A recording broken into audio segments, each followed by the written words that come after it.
አንድ ጥያቄ ያለኝና ወደዛ ልግባ። እኔ አሁን እዚህ የምሰራበት ቦታ ላይ ማለት ነው ለምሳሌ ቡድሂዝም ማለት ቡድሃ የሚያገለግሉ ወይም ደግሞ የሚያመልኩ አሉ እና ከ95 ዓመት በላይ እድሜ ያላቸው ስለሆኑ የሆነ የሚቀመጥ ነገር አለ። ያንን ሲያስቀምጡ ለራሳቸው መንቀሳቀስ ስለማይችሉ እዚህ አድርጊልን ያንን አድርጊ። በፊት ዝም ብዬ ነበር የማደርገው። ከዛሬ ወር በፊት ግን መንፈሴ እየተቆጣ መጣ። ይሄ ትክክል ነው ወይስ ትክክል አይደለም? እኔ እድሜያቸውን አምልኮ ነው ለማለት የሆነ አፕል ምናምን ነገር ሲያስቀምጡ ሰንደል ማለት እሱን ያንን የሚያስቀምጡትን ነገር እንዲቀመጥላቸው ምናምን የሚፈልጉበት ምክንያቱ አምልኮ ነው። እነሱ የሆነ ስዕል አለ፣ ስዕሉ ስር እንዳስቀምጥላቸው ነው የሚነግሩኝ እና ያንን አስቀምጣለሁ። መስዋዕቱን እዛ እንድታረጊላት ነው የሚጠይቁሽ ስዕሉ ስር። አዎ ጴጥሮስ ይህንን ያደረገው ወንጌል ስለማያውቅ ነው ወይስ ለምንድን ነው ያላችሁኝ እንደሆነ ሐዋርያት ሥራ ምዕራፍ 10 እና ሐዋርያት ሥራ ምዕራፍ 15 ስታነቡ እንደምታገኙ ጴጥሮስ ወንጌል ስለማያውቅ እውቀት ስለጎደለው አይደለም ይሄን ያደረገው። ለምን ካላችሁ ሐዋርያት ሥራ ምዕራፍ 15 ላይ ተነስቶ የነበረውን የወንጌል ሙግት ሐዋርያት ሥራ ምዕራፍ 10 ላይ በነበረው አገልግሎት ቆርኔሌዎስ ቤት ያደረገውን አገልግሎት እና የዛን አገልግሎት ውጤት ለሐዋርያቱ በመናገር ባለፈው ሳምንት እንዳየን ያዕቆብ እኛና መንፈስ ቅዱስ ብለው ሲወስኑ አብሮ ነበረ እዛ እና ወንጌሉ ምን እንደሆነ ያውቃል። የወንጌሉ እውነት ለሱ የተገለጠ ነው። ለምንድን ነው ታዲያ እነዚህን የስህተት አስተማሪዎች የፈራቸው? ጳውሎስ ምንም ነገር አልነገረንም። ለምን ይሆን? ስለማያውቅ አይደለም።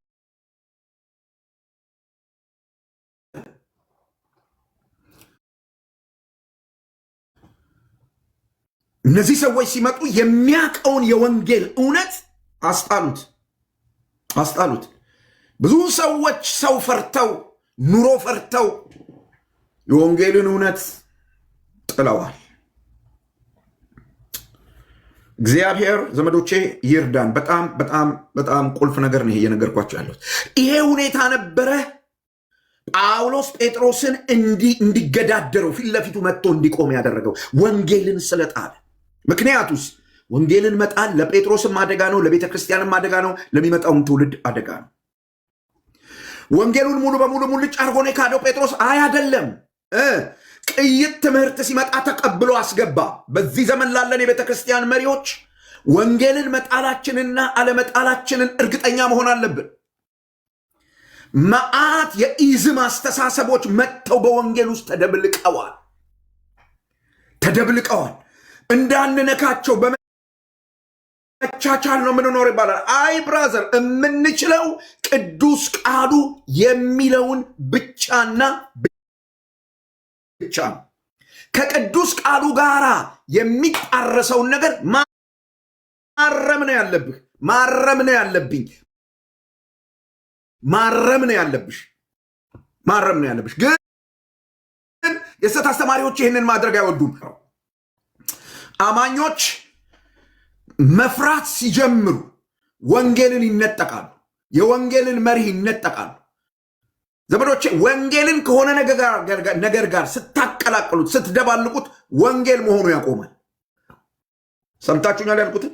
ወንጌልን ብቻውን ካላቆማችሁት የሆነ ነገር ከቀላቀላችሁበት ባህላችሁን፣ ወጋችሁን፣ የቤተ እምነታችሁን አስተሳሰብ ምናምን ስትጨምሩበት ወንጌል መሆኑ ያበቃል።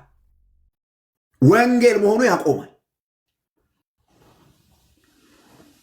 እና በተለይ መሪዎች የሆንን ሰዎች በዚህ ጉዳይ በጣም በጣም በጣም ማሰብ አለብን። ለምን ያላችሁ እንደሆነ የአንድ መሪ ስህተት ብዙዎችን ወደ ስህተት ይዞ ይሄዳል፣ ብዙዎችን ወደ ስህተት ይመራል። ይሄ ብቻ አይደለም፣ ግብዝነት እንደ ወረርሽኝ በሽታ ነው። ግብዝነት፣ የአስመሳይነት፣ አድርባይነት በሁሉ ዘንድ ተቀባይነት ለማግኘት ፈረንጆቹ በፈረንጃፍ ቺፕ ፌም የሚሉት ማለት ነው። እሱን ለማግኘት የሚደረግ አቋም የለሽ የህይወት ስርዓት መምራት በሽታ ነው። እንደ ኮቪድ ነው፣ ይሰራጫል በጣም ልታስቆሙት የምትችሉት በወንጌል እውነት ላይ በመቆም ነው። ልትለብሱት የሚገባው ማስክ እሱ ነው። ቫይረሱ እንዳይገባባችሁ ቅዱስ ቃሉ በሚለው እውነት እሞታለሁ የሚል ውሳኔ ብቻ ነው ሊያድናችሁ የሚችል። ለምን ካላችሁ አድማቸውን አትችሉትም። እነዚህ ሰዎች በኢየሩሳሌም የነበሩትን ትልልቅ ሰዎች ጭምር እንደ ማስፈራሪያ ይጠቀሙ ስለነበረ ከዛኔ የመጣ ነው ምን ለምትሉት ይሉ ስለነበር በጣም ይገርመኝ ጴጥሮስ እሱም ከዛኔ የመጣው ለምን እንደሚፈራቸው አይገባኝም። ግብዝነት በሁሉ ሰው ዘንድ ተቀባይነት ለማግኘት ሁሉን ለማስደሰት መሞከር በሽታ ነው። አንተ ስታረገው ካዩ ሌሎችም ይቀጥሉበታል። እውነት ይመስላቸዋል፣ ልክ ይመስላቸዋል። ግብዝነት በሽታ ነው ዘመዶች፣ አደገኛ በሽታ። ይዛመታል፣ ቤተክርስቲያንን ይገላታል። ለዚህ ነበር ሐዋርያው ቅዱስ ጳውሎስ ፊት ለፊት መጥቶ አደገኛ ቫይረስ ወደ ቤተክርስቲያን ወደ አንጾኪያ ቤተክርስቲያን ጴጥሮስ ስላስገባ ፊት ለፊት ተቃወሙ። ለምን? ቫይረሱ መጀመሪያ መሞት ያለበት ጴጥሮስ ውስጥ ነው። ጴጥሮስ ውስጥ ካልሞተ ሌሎቹ እነ በርናባስ እና ሌሎቹ አይሁዳውያን ጋር ሊሞት አይችልም።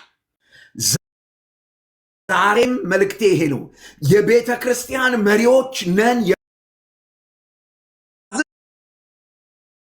ግብዝ ሰዎች መመለስ ያስፈልገናል። ለምን ካላችሁ ህዝቡ በዚያው መስመር ስለሚሄድ ይሄ ችግር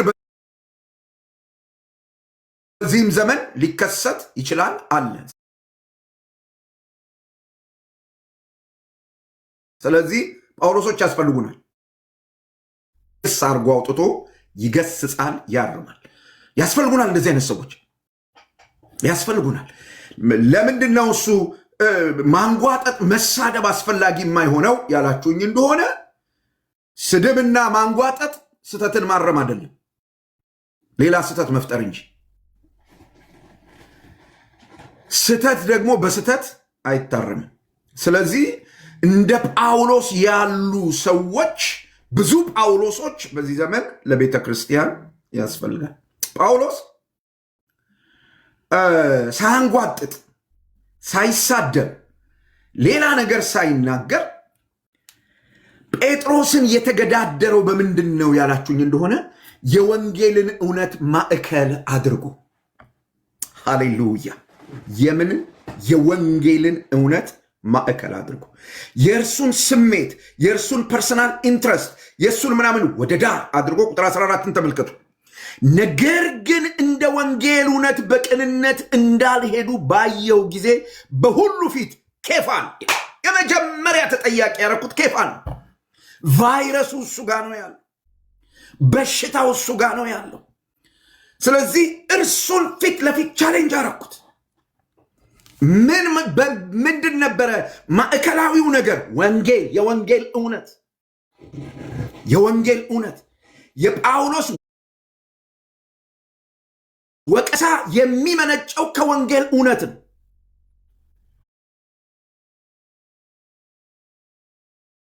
ለሃይማኖት ቤት ካለ ቅንዓት አይደለም። እኔ በጣም ልንገራችሁ፣ ያላችሁበትን ዲኖሚኔሽን ወዳችሁ እንደው በሱ ፍቅር እንዲር የምትሉ ሰዎች ጣዖት እያመለካችሁ ነው። የሚያንቀጠቅጠን ነገር ካለ ወንጌል ብቻ ነው።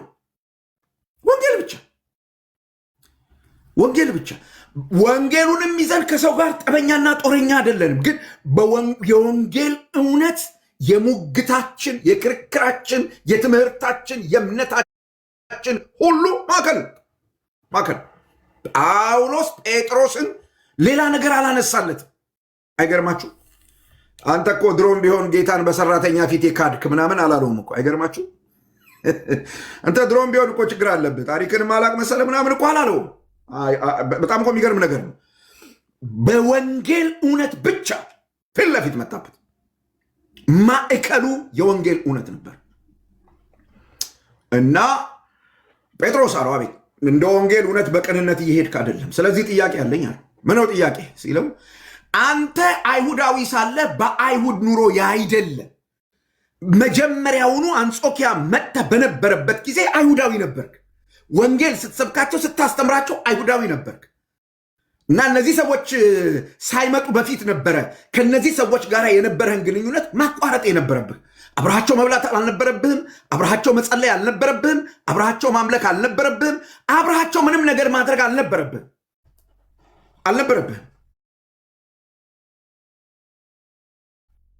ለምን እንደ አሕዛብ ይሄንን እኮ የሰበርከው ይሄንን አይሁዳዊ ማንነትህን ሰብረህ አብረሃቸው ፌሎሺፕ ያደረግከው በወንጌል ምክንያት ነው።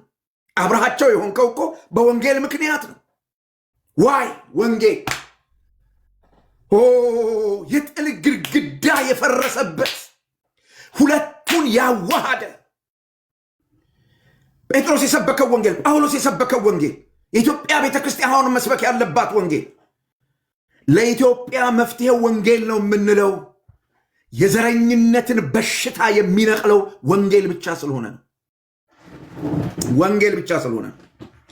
ወንጌል ያልፈወሳቸው አንቂዎች፣ ወንጌል ያልፈወሳቸው ፖለቲከኞች አገር ያምሳሉ፣ ህዝብ ያስተራርዳሉ። ጨካኞች ናቸው። የስደት እንጀራቸውን ቁርጥም አርገው እየበሉ ልጆቻቸውን በስርዓት እያሳደጉ ውጣ እንጂ ጎራው ዘራፍ ይላሉ። ወንጌል አልነካቸውም። ወንጌል ሲነካቸው እንዲህ ያደሉ። በጣም በሚያሳዝን ሁኔታ ወንጌል ነክቶናል የሚሉ ሰዎችም እንዲህ አይነት ስራ ሲሰሩ ይታያሉ። አልገባችሁም? ወንጌል በወንጌል ውስጥ ጠብ የለም። ወንጌል እርቅ ነው ያለው እና ጴጥሮስ የሰራው ስራ ዋዛ እንዳይመስላችሁ። በፍጹም አብሯቸው ሊቆም ከማይችል ሰዎች ጋር፣ በፍጹም ሰላምታ ሊሰጣጣቸው ከማይችላቸው ሰዎች ጋር በአንድ ላይ እንዲበላ ያደረገው ወንጌል ነበር። ዘመዶቼ አይሁድና አሕዛብ ትዝ ይላችኋል። ዮሐንስ ወንጌል ምዕራፍ 4 ኢየሱስ ክርስቶስ በሰማርያ ማለፍ ግድ ሆነበት ይላል። ለምን ካላችሁ አይሁዳውያኑ በሰማርያ እንዳያልፉ ከላይ ወደታች ሲሄዱ ማለት ነው። በሰማርያ እንዳያልፉ ዞረው ነው የሚሄዱት፣ ዞረው እንዳይረክሱ። እሱ ግን በዚህ አለፈ እና ያቺ ሴት ገርሟት ነበረ። ውሃ ጠጪን ሲላት አንተ አይሁዳዊ ሆነ ሳለ ከኔ ከሳምራዊቱ ውሃ ትጠይቃለህ? እንዴት ያለ ነገር ነው ብላ ይጠየቀችው። ኢየሱስ ሰላም ነው። ሃሌሉያ! ዋው! ወንጌል ውስጥ ጠብ የለም። ጴጥሮስ ይሄንን ወንጌል ሰብኮ ሲያበቃ ሰው ሲመጣ አቆሙ። ስለዚህ ጥያቄ ጠይቀዋል። ሰብከህ እኮ ትኖር የነበረው ኑሮ እንደዚህ ነበረ። አንተ ያንን አምነህበት አድርገህ ኖረህ እያለ ዛሬ እንዴት እነዚህ ሰዎች የአይሁድን ኑሮ እንዲኖሩ ትጠይቃቸዋለህ? አሁን በመጣ የስተት ትምህርት አስተሳሰብ እንዲሄዱ እንዴት ታስገድዳቸዋል? ለዚህ ጥያቄ መልስ አምጣን ያለ ወንጌሉን ማዕከል አድርጎ ነው። በአሕዛብ ኑሮ ሊኖሩ እንዴት ግድ አልካቸው ብሎ ነው የጠየቀው። ጴጥሮስ በሌላ ቋንቋ ምን ማለት ነው? ጴጥሮስ ብቻውን ሆኖ ከዳኑ አሕዛብ ጋር በወንጌል እውነት መሰረት መኖር ይችላል። ብቻውን ሲሆን የሚያየው ሰው ከሌለ፣ የሚመለከተው ሰው ከሌለ፣ የሚፈራቸው ሰዎች ከሌሉ ችግር የለበትም። ክርስቲያን ነው፣ ችግር የለበትም። ሰዎች ከመጡ ግን የሚነቅፉት የሚመስለው፣ የሚያሳንሱት የሚመስለው፣ የሚያሳዱት የሚመስለው ሰዎች ሲመጡ ግን እጥፍ ይላል። በጣም ቀላል በሆነ መንገድ እና በጣም የሚገርመው ነገር ጴጥሮስ ከኢየሩሳሌም ሰዎች እስኪመጡ ከአሕዛብ ጋር ኖሮ ነበር። በኢትዮጵያ ቤተ ክርስቲያን ውስጥ ዘንድሮ ያየነው የዘር ፖለቲካ ከመምጣቱ በፊት ዝም ብለን በሰላም ኖረን ነበር።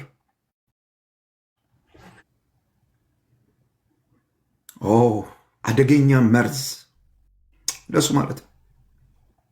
እሱ ማለት ነው። ዘመዶች ክርስቲያን ከሆነን ሁልጊዜ ክርስቲያን ነው የምንሆነው። ወንጌል በሁኔታ በጊዜ በቦታ የሚለዋወጥ ነገር አይደለም በጭራሽ። እና ጴጥሮስ ዘመዶቹን አይቶ እነዚህን አሕዛብ ሊያስገድዳቸው ሞከረ። ምን ማለት ነው ያላችሁኝ እንደሆነ የጴጥሮስ አቁመና እዚህ ጋር የታየው ደብል ፌስ የሚሉት ነው። አንዳንድ ሰዎች ደብል ፐርሰናሊቲ ያላቸው ኤርሚያስን ሲያገኙ ኤርሚያስን፣ ታሪኩን ሲያገኙ ታሪኩን መሆን ይችላሉ። ኦርቶዶክሱን ሲያገኙ ኦርቶዶክስ ናቸው። ወንጌል አማኙን ሲያገኙ ወንጌል አማኝ ናቸው። ችግር የለባቸው። ሁሉም ይስማማቸዋል። ሁሉም ልብስ ልካቸው ይሆናል። በጣም በጣም አስደንጋጭ ነገር። ከዚያ ደግሞ ወንጌል አማኝ ነኝ ይላሉ። እንደዚህ የሚባል ነገር የለም ዘመዶች። ከእንዲህ አይነቱ በሽታ ጴጥሮስ እንዲፈወስ ህይወቱ እንዲላቀቅ ወንጌልን ማዕከል አድርጎ ነው የመጣው ጳውሎስ ወደ ጴጥሮስ። ለምን ካላችሁ ወንጌል ባህሪን ለመገምገም እውነተኛ መለኪያ ነው። ተለውጧል አልተለወጠም፣ ድኗል አልዳንም፣ ክርስቲያን ነው አይደለም፣ እውነተኛ ነው ሐሰተኛ ነው የሚለውን ለመለካት አሲድ ቴስቱ ወንጌል ነው። የትኛውን ቤተ እምነት አስተምሮ አይደለም፣ ወንጌሉ። የወንጌሉን ምንነት መጀመሪያ ላይ ባስተማርኩ ጊዜ ተናግሬያለሁ፣ ትዝ ይላችኋል። እርሱ በጣም ወሳኝ ነው እና ጴጥሮስን ፊት ለፊት በዚህ ወንጌል ነው ቻሌንጅ ያደረገው። ለምን? ወንጌል ባህል አይደለም፣ ወንጌል ወግ አይደለም፣ ወንጌል የሃይማኖት ጫና አይደለም። ታዲያ ወንጌል ምንድን ነው? ወንጌል እውነት ነው።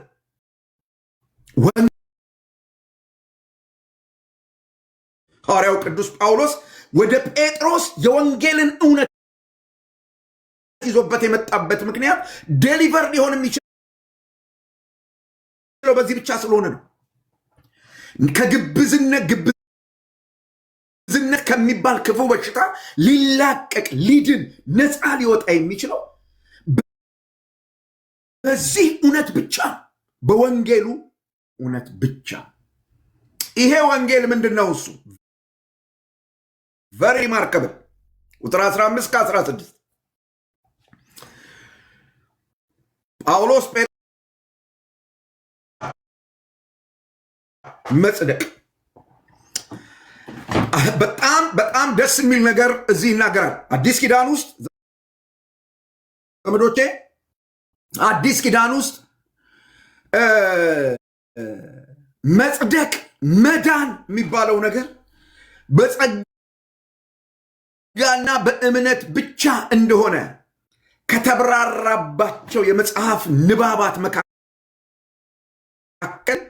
ይሄም ገላትያ መጽሐፍ ምዕራፍ 2 ቁጥር 15-16 አንዱ ነው። የገላትያ መጽሐፍ ከምዕራፍ 1-5 ያለውን ታውቁታላችሁ። የገላትያን መጽሐፍ ከምዕራፍ 1 እስከ ምዕራፍ 6 ላለው የገላትያ መጽሐፍ ማዕከላዊው የማጠንጠኛው ማዕከላዊው ሐሳብ ወይም ቁልፉ ቃል ምንድን ያላችሁ እንደሆነ ገላትያ ምዕራፍ 2 ቁጥር 15-16 ነገረ መለኮታዊ እሳቤው የት ነው ያለው? በኋላ መጣበታለሁ። የት ነው ያላችሁ እንደሆነ ቁጥር 15-16 እንደውም በርናባስን ሌሎችን አይሁዳውያንን ጨምሮ እኛ በፍጥረት አይሁድ ነን፣ ዜግነት ከተነሳ በስጋ አይሁዳውያን ነን፣ ኃጢአተኞች የሆኑ አሕዛብ አይደለንም እኛ እና ይህንን ሙግት እያቀረበ ያለው ሰው ጴጥሮስን ተሳስተሃል፣ ልክ አይደለህም እያለ እያረመው እየተገዳደረው ያለው ሰው ጳውሎስ እኛ ይላል። እኛ ይላል። በጣም ነው ደስ የሚለኝ ይሄ መጽሐፍ ክፍል ዘመዶቼ። በቃ የጳውሎስ ነገረ መለኮት የጳውሎስ ስነ መለኮት ልቡ ነው እዚህ ጋር። በቃ ልቡ ነው። ይሄ ክፍል ሲገባችሁ ነው የሮሜን መጽሐፍ አጥንታችሁ በትክክል የሚገባችሁ። በጣም ወሳኝ የሆነ ቦታ ነው። ስለዚህ ሐዋርያው ምን ብሎ ይናገራል? እኛ አይሁዳዊ ብንሆን አሕዛብ ብንሆን ማንም ሰው በሕግ ስራ እንደማይጸድቅ አውቀናል ይላል። ተመልከቱ እግዚአብሔር ቃል እንደሚል እኛ በፍጥረት አይሁድ ነን፣ ኃጢአተኞችም የሆኑ አሕዛብ አይደለንም። ነገር ግን ምን ማለት ነው? በፍጥረት አይሁድ ነን ማለት ተገርዘናል፣ ሕጉን እናውቀዋለን፣ የተስፋው ቃል ተካፋዮች ነን። መሲሁ ይመጣል ተብሎ የተነገረው የተስፋ ቃል እኛንም ይመለከታል። አባቶች ከነሱ ወገን ናቸው ተብሏል፣ እኛንም ይመለከታል። አለንበት እዛ ውስጥ እንደነዚህኞቹ አሁን እናንተ እንደምታገሏቸው በወንጌል አምነው ስራ እንዳገለሏቸው ሰዎች አይደለንም። ፊልጵስዩስ መጽሐፍ ምዕራፍ 3 ሄዳችሁ ስታነቡ ጳውሎስ መመካት ካስፈለገ ስለ ሕግ ብትጠይቁ ያለ ነቀፋ ነበር። ስለ አባቶች እሱ ነው ይህን የሚናገረው ያለው። እኛ ሲል ይሄን ሁሉ ነገር ማለት ነው ዘመዶች። ምን ማለቱ ነው? ጴጥሮስ ምን እያለ ማነው ጳውሎስ ምን እያለ ነው ያላችሁ እንደሆነ እንደው ትንሽ ወጣ ያለን ስለሆንን አይደለም። ስለ አይሁዳዊነት ከተነሳ መገረዝን ሕግን በመቀበል ይጸደቃል የሚለው ትምህርት አዲስ መገለጥ እንደመጣ አድርጋችሁ አትንገሩን። እናውቀዋለን፣ በደንብ የምናውቀው ነው።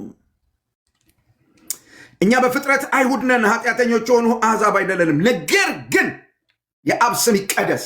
ነገር ግን ሰው በኢየሱስ ክርስቶስ በማመን እንዲጸድቅ እንጂ በሕግ ሥራ እንዳይጸድቅ አወቀ። እግዚአብሔር ለኢትዮጵያውያን ይህንን ዕውቀት ይግለጥ። ገባን። ሰው በጣም ግልጽ የሆነ ነገር እኮ ነው። ሰው በኢየሱስ ክርስቶስ በማመን እንዲጸድቅ እንጂ በሕግ ሥራ እንዳይሆን አወቅን። ማን? እኛ አይሁዳውያን የሆነው ሰዎች። ወንጌሉ የሚለው ይሄንን ነው።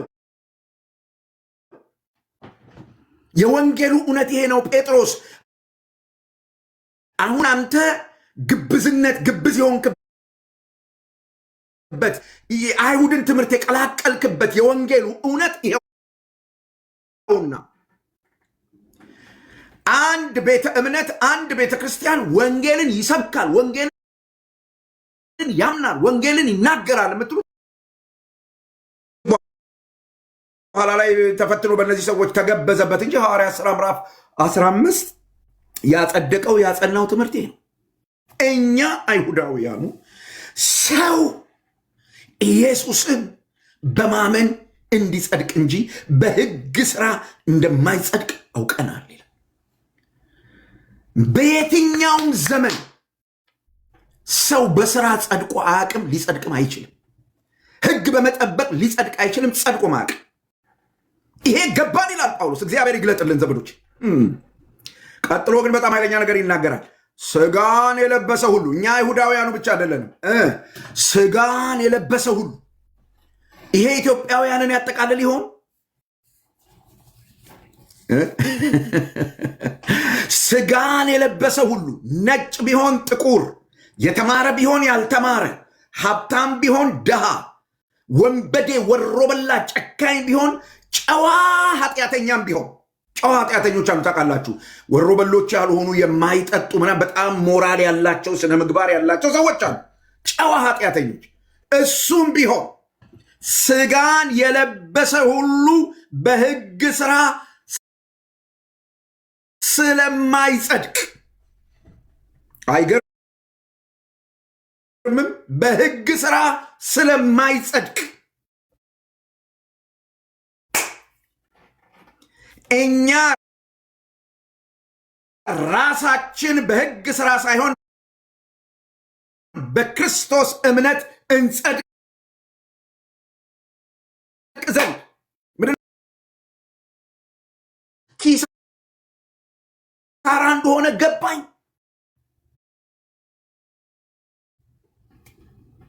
ለእኔ ብቻ አይደለም፣ ስጋ የለበሰ ሁሉ። በሌላ ቋንቋ ምን እያለ ነው ያለው ጳውሎስ?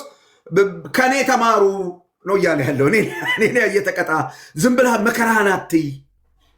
ደሃ ብልቼ ጥሩ ሰው ሆኜ ጸባዬን ለውጬ ምናምን አርጌ መከራህን አትይ። ከኔ ተማር፣ ከኔ በላይ ላሳር። እንደማይጠቅም ገባኝ፣ እንደማያጸድቅ ገባኝ፣ እንደማያድን ገባኝ። እኔን ብቻ አይደለም ስጋ የለበሰውን ሁሉ መልካም ስራ፣ ሕግ መጠበቅ፣ መገረዝ በፍጹም ሊያጸድቀው እንደማይችል ገባኝ። ከዛስ ምን አረክ ጳውሎስ? በክርስቶስ እምነት እንጸድቅ ዘንድ በክርስቶስ ኢየሱስ አምነናል። 4 ዋት ጋስፕል! ሃሌሉያ! በቃ ክርስቶስ ኢየሱስን በማመን እንጸድቅ ዘንድ። ጽድቅ ማለት ምን ማለት ነው? ይህን ቃል መተርጎም ፈልጋለሁ። ብዙ ሰዎች ጽድቅ ማለት ምን ማለት ነው ተብሎ ሲጠየቅ ብዙ ነገር ይናገራል። ጽድቅ ማለት በደንብ ስሙኝ፣ ጽድቅ ማለት ትክክለኛነት ማለት ነው። ትክክለኛነት፣ ስተት አልባነት ማለት ነው። ሃሌሉያ። ህግ ጠብቀህ በእግዚአብሔር ፊት ስተት አልባ ልትሆን አትችልም። ጠባይ ማረሚያ ገብተህ በእግዚአብሔር ፊት ልትሆን አትችልም። ለምን ካልከኝ እግዚአብሔር የሚፈልገው ትክክለኝነት ከራሱ አንጻር ነው። ልክ እንደ ራሱ፣ ልክ እንደ እግዚአብሔር ትክክል ሆነ ማየት ነው እግዚአብሔር የሚፈልገው። ልክ እንደ ራሱ። ይህንም በእግዚአብሔር ቃል አረጋግጣለሁ። ልክ እንደ ራሱ ትክክለኛ ሆነ ሊያይ ይፈልጋል እግዚአብሔር። ይሄ ጽድቅ እንዴት ነው እሱ በክርስቶስ የተገኘው? በክርስቶስ ብቻ ሊገኝ የቻለበት ምስጢር ምንድን ነው?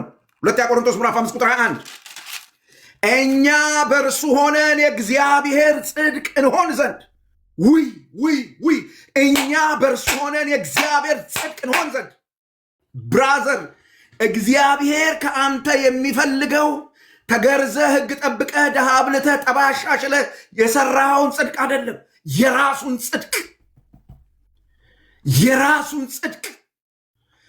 እግዚአብሔር ራሱን ሲያይ በራሱ ላይ እንደማይፈርድ ያድናል። የአብ ልጅ እግዚአብሔር ራሱን ሲያይ በራሱ ላይ እንደማይፈርድ በራሱ ላይ እንደማይቆጣ ሁሉ በአንተ ላይ አለመቆጣት አለመፍረድ የሚችለው በክርስቶስ አምነህ ሲያገኝህ ብቻና ብቻ ነው።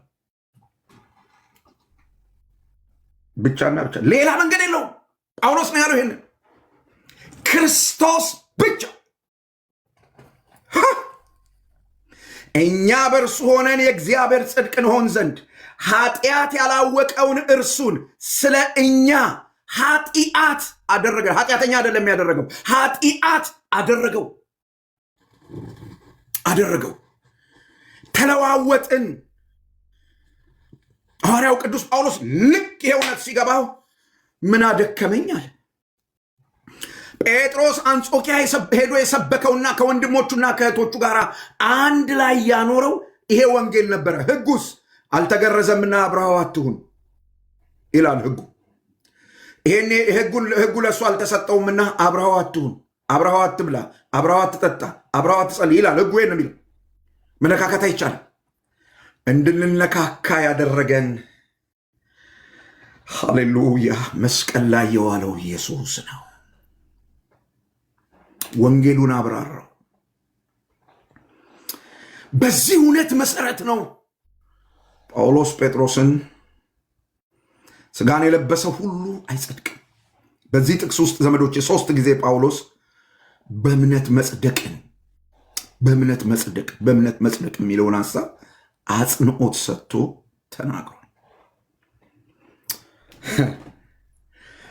በዚህ ዘመን ሰዎች አያምኑንም። እኛ በክርስቶስ ኢየሱስ አምነን በቃ ድነናል፣ ጸድቀናል ስንላቸው አያምኑንም እና ጥያቄ ይጠይቁናል። ምን ብለው ይጠይቁናል? አሁን አንተ አትሳሳትም ይሉናል። አሁን አንተ ስህተት አትሰራም? በደንብ አድርጌ እሰራለሁ። መቼ ስህተት ስላልሰራሁ ዳንኩ ብለን እንደሱ አይደለም የዳንኩት።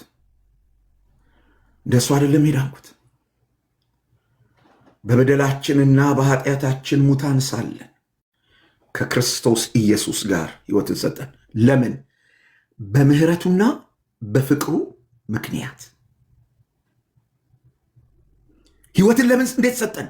በምን ምክንያት ሰጠን? በምህረቱና በፍቅሩ ምክንያት። መቼ? ጾም ስንጀምር፣ መልካም ስራ ስንጀምር፣ ሕግ መጠበቅ ኖ በበደላችንና በኃጢአታችን ሙታን ሳለን ስናምን ተቀበል ነው። ይሄንን ይኸው ወንጌሉ ይሄ ነው ብራዘር። ስለዚህ በዚያ ዘመን ያሉ የሕግ አስተማሪዎች የሚያነሱትን ጥያቄ ሐዋርያው ቅዱስ ጳውሎስ ቁጥር 17 እና 18 ላይ ሪቶሪካል ኩዌስችን በማንሳት ቁጥር 17 ነገር ግን በክርስቶስ ልንጸድቅ የምንፈልግ ስንሆን በቃ ህጉን ምናምን ወደ ዳር ቁጭ አድርገን ጸጋውን በእምነት ተቀብለን ልንጸድቅ የምንፈልግ ሰዎች ስንሆን ራሳችን ደግሞ ኃጢአተኞች ሆነን ከተገኘን እንግዲያስ ክርስቶስ የኃጢአት አገልጋይ ነው። እንግዲያስ ክርስቶስ የኃጢአት አገልጋይ ነው። መልካም ስራ የማይጠበቅብኝ ከሆነ እንትንም ማላረግ ከሆነ እንዲህ ማላረግ ከሆነ ህጉ የማይጠበቅ ከሆነ ማልገረስ ከሆነ እንደዚህ ማልል ከሆነ በቃ ክርስቶስ የኃጢአት አገልጋይ ነዋ። እንደፈለክ ኑር ነዋ። በእምነት ድነ እንደፈለክ ኑር ማለት ነዋ። እንዳሻ ኑር ማለት ነዋ ይላሉ ሰዎች። እንዳሻ ላለመኖር ህግ መጠበቅ አያስፈልገኝም። ብራዘር መጽሐፉን እናስተምር። ሐዋርያው ቅዱስ ጳውሎስ ይህን ጥያቄ ይጠይቃል። እንደዚህ የሚኖር ከሆነ ክርስቶስ ለኃጢአት ተጠያቂ ነው አይነት ነገር እና ጳውሎስ መልስ ይሰጣል። በፍጹም ይላል። ተመልከትም እንደሚል ነገር ግን በክርስቶስ ልንጸድቅ የምንፈልግ ስንሆን ራሳችን ደግሞ ኃጢአተኞች ሆነን ከተገኘን እንግዲያስ ክርስቶስ የኃጢአት አገልጋይ ነው አይልና አይደለም። በክርስቶስ ኢየሱስ አምኖ መጽደቅ ልቅ የሕይወት ስርዓት የመኖር ሊቼንሳ ፈቃድ ማግኘት ማለት አይደለም። ለልቅ የሕይወት ጳውሎስ እና ታዲያ ምንድን ነው ያፈረስሁትን ይህን እንደገና የማንስ ከሆን ራሴ ህግ ተላላፊ እንደሆን አስረዳለሁ። ምንድነው እሱ ጳውሎስ ያፈረሰው? በህግ መጽደቅ የሚባል ነገር ቅድም የነገርኳችሁ በወንጌል ያፈረሰው በህግ መጽደቅ የሚባለውን ነገር ካፈረስኩ እና በህግ በእግዚአብሔር ፊት ለመጽደቅ ቅዱስ ሆኜ ለመታየት ከኃጢአት ለመታቀብ እምሞክር ከሆነ የህግ ተቃዋሚ ሆኛለሁ እኔ ራሴ ማለት ነው። ህግ ተላላፊ ሆኛለሁ፣ ህግ አፍራሽ ሆኛለሁ። ለምን? ህጉም ወደ ክርስቶስ ነው የሚያሳየው፣ ህጉም ወደ ክርስቶስ ነው የሚጠቁመው። ስለዚህ ምን ይላል ጳውሎስ? በክርስቶስ አምኜ ድኛለሁ ብዬ እንደገና ህጉን ወደ መጠበቅ የምመለስ ከሆነ ኃጢአተኛ ሆንኩ ማለት ነው። በኃጢአት መኖር ቀጠልኩ ማለት ነው። ዋው! ታዲያ እንዴት አድርገ ነው ጳውሎስ ቀጣዩን ህይወት የምትኖረው? ቀጣዩን ህይወት ስኖረው የምኖረው ከህግ ጋር ተዳብዬ ሳይሆን ቁጥር 19 ለእግዚአብሔር ሕያው በመሆን ነው የምኖረው። እንዴት አድርገህ? ለእግዚአብሔር ሕያው እሆን ዘንድ ለህጉ ሞቻለሁ። ለህጉ ምኞት፣ ህጉ ለሚጠይቀው፣ ህጉ ለሚለው ነገር ሁሉ ሞቻለሁ። ለምን? ለእግዚአብሔር ሕያው እንደሆን። ህጉን ጠብቅ የምትሉኝ ለእግዚአብሔር ሕያው እንደሆን አይደል? እንድቀደስ አይደል? ሞቻለሁ። ተገላገሉ። ይሄን አረኩ ያን አላረኩም፣ ይሄ ይፈቀዳል ያ አይፈቀድም ብዬ አይደለም የምኖረው። ለምን? ህጉ የጳውሎስን ኃጢአት መግለጥ ብቻ ሳይሆን ህግን በመጠበቅ መጽደቅ እንደማይችል ቀድሞ አሳይቶታል፣ ገብቶታል። ስለዚህ በህጉ ላይ ለጽድቅ ጉዳይ ለመጽደቅ በህጉ ላይ እየተመኩ ለእግዚአብሔር መኖር አይቻልም። ብዙ ቅዱሳን በዚህ ይሰቃያሉ። ዘመዶቼ ለጽድቅ በህግ ስራ ላይ እየተመኩ ለእግዚአብሔር ሕያው መሆን አይቻልም። ይሄን ሳደርግ ያን ሳደርግ የጽድቅ ኑሮ እየኖርኩ እንደሱ አይደለም ጫወታው። ጳውሎስ አይቻልም ይለናል። ታዲያስ ለእግዚአብሔር ለመኖር ለህግ መሞት ነው ጫወታው። እሱ ለእግዚአብሔር ሕያው ለመሆን ሃሌሉያ! ለእግዚአብሔር ሕያው ለመሆን ለህጉ ልሞት የምችለው እንዴት ነው? እሱ ከክርስቶስ ጋር በመሰቀል መስቀሉን በማመን። ሁለተኛ ቆሮንቶስ ምዕራፍ 5 ቁጥር 13 እና 14 እንዲህ ብሎ ይናገራል። አንዱ ስለ ሁሉ ሞተ፣ አንዱ ስለ ሁሉ ሞተ፣ እንኪያስ ሁሉ ሞቱ። ጌታን ሳምን የሆነው ነገር ይሄ ነው። ሞትኩ ብዬ ነው ያመንኩት። አንዱ ስለ ሁሉ ሞተ፣ እንኪያስ ሁሉ ሞቱ። በሱ የሚያምኑት ሁሉ ሞቱ። ለምን ሞቱ? ለሕግ። ለምን ሞቱ? ለኃጢአት። ለምን ሞቱ? ለዚህ ዓለም። መጽሐፉ የሚያወራው ይህን ነው። ለዚህ ነው ምዕራፍ 6 ላይ ስትደርሱ ጳውሎስ ዓለም ለእኔ እኔም ለዓለም ከተሰቀልኩበት ከክርስቶስ መስቀል ውጭ ሌላ ትምክህት ከኔ ራቅ ያለው። ለዚህ ያለ መስቀሉ ከኃጢአት ባርነት ነፃ መውጣት የለም።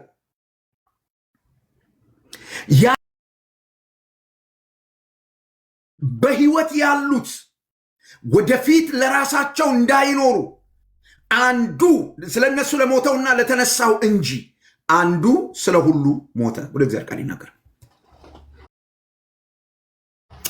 ደግሜ ላንብብላችሁ ጥቅስ በቃሌ ስለምለው እንትን እንዳይ አንዱ ስለ ሁሉ ሞተ፣ እንኪያስ ሁሉ ሞቱ። በህይወት ያሉት ወደፊት ለራሳቸው እንዳይኖሩ ስለነሱ ለሞተውና ለተነሳው እንጂ አንዱ ስለ ሁሉ ሞተ ብሎ እግዚአብሔር ቃል ይናገራል። እንዴ ጌታ ኢየሱስ በመስቀል የሞተው ምን ሊያደርገኝ ነው? ኑሮ ሊያስቆመኝ፣ ለእኔ ኑሮ ሊያስቆመኝ። ለምን? የእኔ ኑሮ በእግዚአብሔር ፊት ጻድቅ ስለማያደርገኝ፣ የእኔ ኑሮ ሁሌ ለፍርድ ስለሆነ የሚያዘጋጀኝ።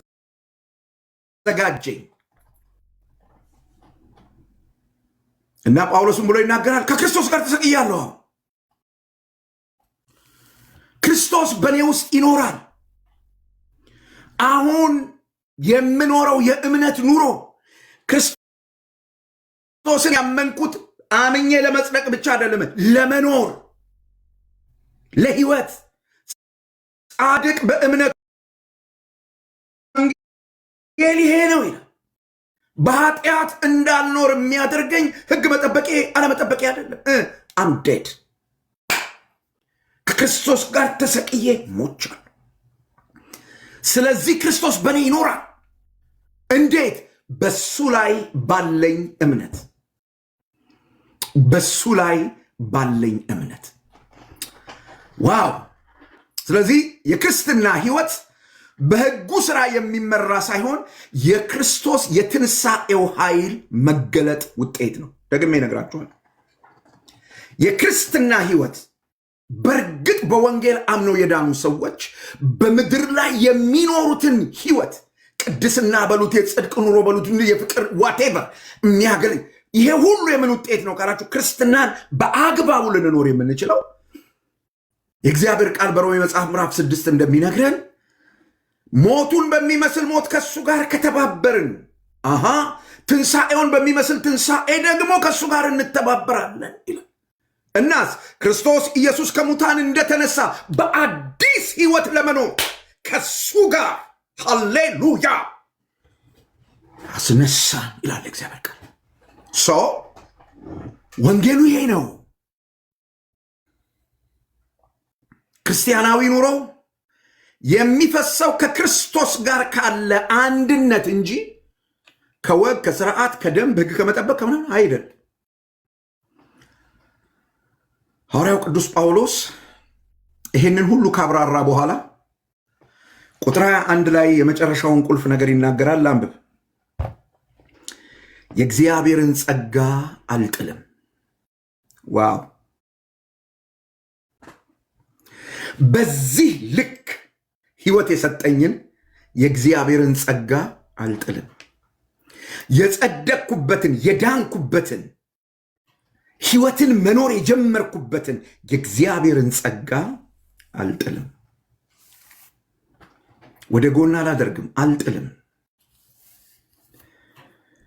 እሱ አልበቃህ ብሎኝ ህግ፣ የሰው ስራ ምናምን በመጨመር ጸጋውን ወደዛ አልጥልም። ጸጋውን ወደዛ አልገፋም። ለምን? ጳውሎስ ጽድቅ ህግን በመጠበቅ ከሆነ እንኪያስ ክርስቶስ በከንቱ ሞተ። ወንድሞቼ እናቶቼ፣ ማንኛውንም ነገር በጸጋ ላይ መጨመር ጸጋን ያስጥላል። ጸጋ ብቻውን ነው የሚያድነው። ጸጋ ብቻውን ነው የሚለውጠው። እስቲ የጸጋን ትምህርት ተከታተሉ፣ ትለወጣላችሁ። ለምን ካላችሁ የጸጋ ትምህርት ርዕሱን ልንገራችሁ ምን እንደሚል። ቲቶ መጽሐፍ ምዕራፍ 2 ቁጥር 11 ጀምራችሁ ስታነቡ እስከ ቁጥር 14 እንዲላል ሰዎችን ሁሉ የሚያድን የእግዚአብሔር ጸጋ ተገልጧልና ይህም ጸጋ ኃጢአተኝነትንና ዓለማዊ ምኞትን ክደን ኃጢአተኝነትንና ዓለማዊ ምኞትን ክደን የጸጋ ትምህርት ይታያል። ይሄንን ነው የምናምነው እኛ ብራዘር። በወንጌል ያመንነው ሰዎች ኢየሱስ ብቻ ነው የሚያድነው፣ ጸጋው ብቻ ነው የሚያድነው የምንለው በዚህ ምክንያት ነው። እንዲህ አድርጌ እንደዛ አድርጌ ኖ ጸጋውን ስንሰማው ኃጢአተኝነትን ካደው፣ ዓለማዊ ምኞትን ካደው ይላል። ኖ በለው። ከዚያስ የተባረከውን የአምላካችንንና ያዳኛችንን የጌታችንን የኢየሱስ ክርስቶስን ዳግም መምጣት እየጠበቅን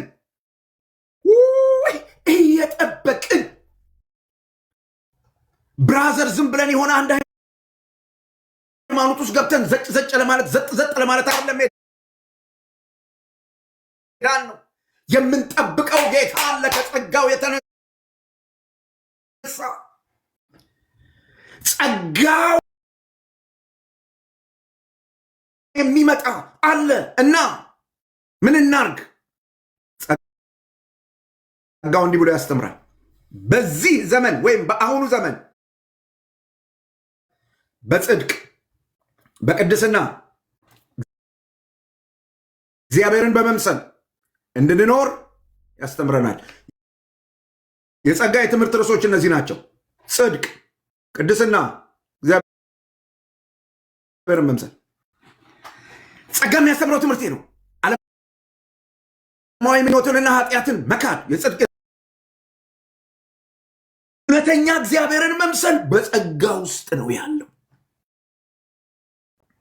እውነተኛ የጽድቅ ሕይወት ስርዓት ጸጋን አልጥልም። ጸጋው ላይ ምንም ነገር አልቀይጥም። በቂ ነው ጸጋው ብቻው ያድናል። አብ ልጅ ያድናል። አብ ልጅ ማንኛውንም ነገር በጸጋ ላይ መጨመር ዘመዶቼ ጸጋ ያስጥላል። ሕግን በመጠበቅም ሆነ በመልካም ስራችን ራሳችንን ለማዳን ከሞከርን የክርስቶስን ሞት ከንቱ፣ ትርጉም የለሽ፣ የማይረባ ነገር እናደርገዋለን። ክርስቲያን ልንሆን አንችልም። የክርስቶስ ኢየሱስ ሞት ብቻውን ለእኔ መዳን በቂ ነው ብለን የማናምን ከሆነ ክርስቲያኖች ነን ብለን የመናገር አቅሙም ጉልበቱም የለንም። የሆነ ቤተ እምነት ድርጅት ምናምን ተከታዩ አባል ምናምን ልትሆኑ ትችላላችሁ፣ ግን እውነተኛው ክርስቲያን ይሄ ጳውሎስ ጴጥሮስን የተገዳደረበት አይነተኛ ምክንያት ይሄ። ኦኬ፣ የዚህ የመጽሐፍ ክፍል ነገረ መለኮታዊ ጭብጦች ሊሰጡ ይሞክራሉ አይደለም እዚህ ቲክታኩ ላይ። ስለዚህ ይህን ክፍል ይዘው መጥተው የሚሰጡትን ቴዎሎጂካል አናሊሲስ ወይም ነገረ መለኮታዊ ትንታኔ በዚህ አግባብ ልንፈትሸው ይገባል። ምንድነው እሱ? የመጀመሪያው ቁጥር 11 እስከ 14 የምናገኘው ነገረ መለኮታዊ ፋይዳ ወይም ነገረ መለኮታዊ ጭብጥ ምንድነው ያለ እንደሆነ ወንጌል ጥበቃ ሊደረግለት ይገባል፣ ወይም ወንጌል ምካቴ እምነት ያስፈልጋል። ምን አገባችሁ ይሉን ሰዎች አሉ። ወንጌልን ስንመክት ምን አገባችሁ? መጽሐፍ ነው የሚያስተምረው። የመጀመሪያው ነገረ መለኮታዊ ጭብጥ ይሄ ነው። ወንጌል እንዳይበረዝ እንዳይከለስ በጨዋ ንግግር ማንንም ሳናንጓጠጥ፣ ማንንም ሳናሽሟጠጥ፣ ማንንም ሳንሰድብ እውነቱን ይዘን መሞገት ነገረ መለኮታዊ ጭብጥ ነው። በዚህ ክፍል የምናገኘው ቁጥር 11 እስከ 14 የምናገኘው ነገር እሱ።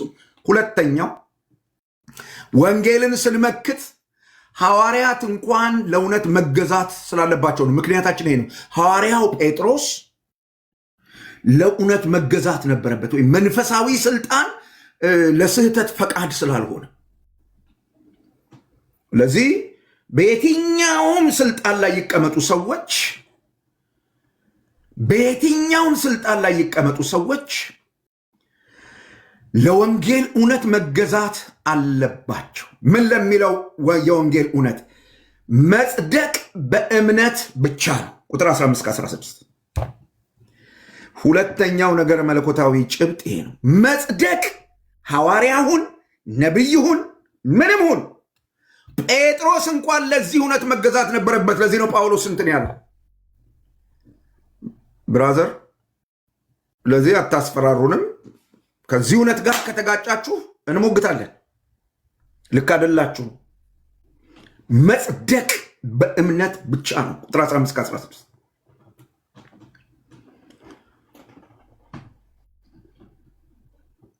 ሶስተኛው ነገረ መለኮታዊ ጭብጥ ቁጥር 20 ላይ የምታገኙት ማንነታችን፣ ኃይላችንና ዓላማችን ከኢየሱስ ጋር አንድ ከመሆናችን የሚመጣ ነው። ከዛ የሚመነጭ ነው። ሕግ ጠብቀን ጥረን ተጣጥረን ምን የምናመጣው ነገር የለንም። ከጌታ ኢየሱስ ሞትና ትንሣኤ ጋር በእምነት ካለን ህብረት ማንነታችን ከዛ ይቀዳል። መንፈሳዊ አቅማችን፣ መንፈሳዊ ኃይላችን፣ ቅድስናችን፣ የጽድቅ ኑሯችን ከዛ ይቀዳል። የምንኖርለት ዓላማ ከዛ ይቀዳል። ከዛ ይቀዳል። ቁጥር 21 የምናገኘው ነገር መለኮታዊ ጭብጥ ጸጋን ከሥራ ጋር መቀላቀል አይቻልም። 4 ነጥብ። ሕግ ሲደመር ጸጋ ይሆናል። ወንጌል የለም። እንደዚህ የሚባል ወንጌል የለም።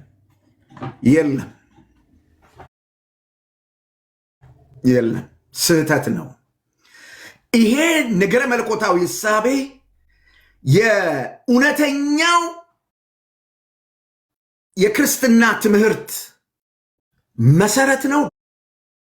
ደግሞም የክርስትና መስርቻለሁ ከተመሰረተው በተቀር ሌላ መሰረት አያስፈልግም። አባቶች፣ አጎቶች፣ አክስቶች ምናምን የሚል ነገር እየጠቀስክ ምንም መሰረት ልታስቀምጥ አትችልም። ያ መሰረት ማን ነው ካልክ ክርስቶስ። አበቃ። መሰረቱም ክርስቶስ ነው እና እያንዳንዱ ሰው በዚህ መሰረት ላይ እንዴት እንደሚያንጽ ይጠንቀቅ። እንደፈለገው ሊያንጽ አይችልም። ያለው እውነት ነው። ከኛ ጋር እንዴት እናዛምደው ያላችሁኝ እንደሆነ ይህንን እውነት ቢመችም በሚመችም በማይመችም ሁኔታ ለወንጌል በአኗኗራችን፣ በንግግራችን፣ በውሳኔያችን፣ በሴተ ስርዓታችን መቆም መቻል አለብን። ወንጌልን መመከት አለብን። ወንጌል ቲክታክ ላይ ብቻ አይደለም ምካቴ የሚፈልገው። ወንጌል መስሪያ ቤት በምትኖሪ ኑሮ ምካቴ ይፈልጋል። ወንጌል ትዳሮች ውስጥ በምትኖሪ ኑሮ ምካቴ ይፈልጋል። ልትጠነቀቂለት ይገባል። እንዳይበረዝ፣ እንዳይከለስ ከወንጌል የመነጨ የህይወት ስርዓት ያስፈልጋል። በስራ ቦታችን፣ በትምህርት ቤታችን፣ በትዳራችን፣ በማህበራዊ ግንኙነታችን ውስጥ ማለት ነው።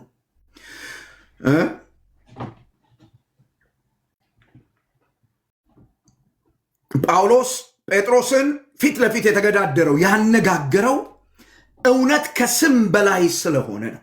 እውነት ከማንነት፣ ከስም፣ ከዝና፣ ከክብር በላይ ነው። ስለዚህ በእውነት ጉዳይ ላይ እንነጋገራለን። በሌላ ቋንቋ ምን እያለ ነው? የወንጌልን እውነት ለውጠን በወንጌል እውነት ላይ ሸቅጠን የምናገኘው ስምም ክብርም የለም። ለስም፣ ለክብር፣ ለገንዘብ፣ ለምናምን ብለን የወንጌልን እውነት ልንለውጥ አይገባም። ግብዝነትን እናስወግድ። ይሄ የ21ኛው ክፍለ ዘመን ልክፍት ነው። ይሄ የ21ኛው ዘመን ልክፍት ነው፣ በሽታ ነው። ግብዝነት አዲስ ኪዳን በተጻፈበት ቋንቋ ግብዝነት የሚለው በዚህ በኮይኔ ግሪክ ቲያትር የሚሰራ ሰው ማለት ነው። ዶክተር ሳይሆን እንደ ዶክተር አክት የሚያደርግ፣ ክርስቲያን ሳይሆን እንደ ክርስቲያን አክት የሚያደርግ፣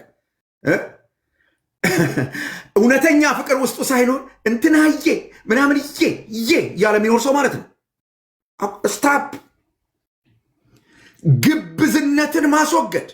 ግብዝነትን ማስወገድ ማለት ምን ማለት ነው ካላችሁ፣ ንግግራችን ወይም የምንሰብከውና ምግባራችን አንድ መሆን አለበት። ጩቤ ታጥቀን ወንድማችንን ለመውጋት ወንድምነት ምናምን ማለት የለብንም ማለት ነው። በሌላ ቋንቋ የለብንም ማለት ነው። ማስመሰል በጭራሽ ሐዋርያው ቅዱስ ጳውሎስ በዚህ ክፍል የተቃወመው ነገር ይሄ ነው። በአገልግሎታችን ውስጥ ከታላላቆቻችንም ሆነ ከእኩዮቻችን አሉታዊ ተጽዕኖ፣ ልክ ካልሆነ ተጽዕኖ መጠበቅ አለብን። ፓፓ ዳዳ ምናምን እያለን ዝም ብለን ማለት የለብንም። ልክ ባልሆነ ነገር ውስጥ ሰውን በጭራሽ ልንፈራ አይገባም። ለሰው የሚገባውን ክብር ብቻ ነው የምንሰጠው። ሰው ፈርተን ወንጌልን ወይም የወንጌልን እውነት ከካድን ዘመዶቼ፣ ጉዳዩ የሚያያዘው ከድህነታችን ጋር ነው። ያለ ወንጌል ድህነት የለም። ወንጌል ላይ ሸቀጥ ጨምረህ ወንጌል ላይ ምናምን ደርበህበት እድናለሁ ብለህ አታስብ። ጳውሎስን የሚያናግረው የድህነት ጉዳይ ነው። ምዕራፍ 1 ቁጥር 6 ላይ እንዳያችሁ እንዲህ ፈጥናችሁ ነው ያለው። ፈጥነው ወደ ጥፋት ሄደው ነበር። ወንጌል ላይ የሆነ ነገር ሲቀየጥ ችግር ነው የሚመጣው ዘመዶቼ። ትክክለኛው መንፈሳዊነት በጸጋ መመላለስ እንጂ ትክክለኛው መንፈሳዊነት በጸጋ መመላለስ እንጂ ሕግን በመጠበቅ በመልካም ስራ ለመጽደቅ የሚሞከር የሚደረግ ጥረት መንፈሳዊነት አይደለም። ለምን ካላችሁ መዳን በአንተ በአንቺ በኔ ስራ ላይ አልተመሰረተም። አንተ እኔ ምንም ሳንሰራ እግዚአብሔር በክርስቶስ ኢየሱስ ተቀብሎናል። አሜን በሉ ባላያችሁ፣ አሜን በሉ። እግዚአብሔር በክርስቶስ ኢየሱስ ተቀብሎናል። እናስ ቃሉን በእምነት በመታዘዝ በየቀኑ ስንኖር ክርስቶስ በእኛ ይኖራል። ለቅድስና፣ ለታዛዥነት፣ ለአገልግሎት በእርሱ ላይ ስንመካ ለእግዚአብሔር ሕያዋን እንሆናለን። ይሄ ክፍል ይህን ያስተምረናል። በአጠቃላይ የገላትያ መጽሐፍ ወንጌልን ማንኛውንም ዋጋ በመክፈል መከላከል፣ ማቀብ እንደሚገባ ያስተምረናል። አማኞች የሚጸድቁት በክርስቶስ ኢየሱስ በማመን ብቻ ነው እንጂ በሃይማኖታዊ ተግባር አይደለም ብሎ አጽንቶ ይነግረናል። እኛ ከእንግዲህ ለራሳችን አንኖርም። እኛ የዳንን ሰዎች ከእንግዲህ ለራሳችን አንኖርም። ዘርም ቋንቋም የለንም። ለራሳችን የምንኖረው ለራሳችን ስምም የለንም፣ ክብርንም የለንም። እንትን ስሜን ላጠራ ስሜን ምናምን ብለህ መከራናት ብራዘር፣ ተረጋጋ። ጌታ ጋር ቁም። ከእንግዲህ ለራሳችን አንኖርም። የፈለጉትን ያድርጉን፣ ለራሳችን አንኖርም። መልስ የለን። የሞተ ሰው ምን ይናገራል? ክርስቶስ ግን በእኛ ይኖራል። ይሄ ክፍል የሚያስተምረን ነገር ነው። በጸጋ ላይ ማንኛውንም ነገር መጨመር የክርስቶስን መስዋዕትነት አለመቀበል ነው ብሎ ይሄ ክፍል ያስተምረናል። እንግዲህ ሐዋርያው ቅዱስ ጳውሎስ በዚህ በገላትያ መጽሐፍ ምዕራፍ 1 እና ምዕራፍ 2 ወንጌልን ሲመክት እነዚህ ሁሉ እውነቶች አንስቶ ነው የመከተው። እግዚአብሔርን በጣም አድርገን እናመሰግናለን። በምዕራፍ 3 ላይ ሐዋርያው ቅዱስ ጳውሎስ የመካቴውን እውነት ቀጥሎ ምዕራፍ 3 ላይ የሚያነሳውን ሙግት ደግሞ እናያለን። ዛሬ እዚህ ላይ ላብቃ። ጥያቄ ያለው ሰው ካለ ላይም ያላችሁ ታችም ያላችሁ ይቻላል። ኤርምዬ እግዚአብሔር ይስጥህ። እንደው በነፃነት እንዳወራ ይህን ነገር ቀርቅበኸው ነበረ። አሁን ብትከፍትላቸው ይቻላል።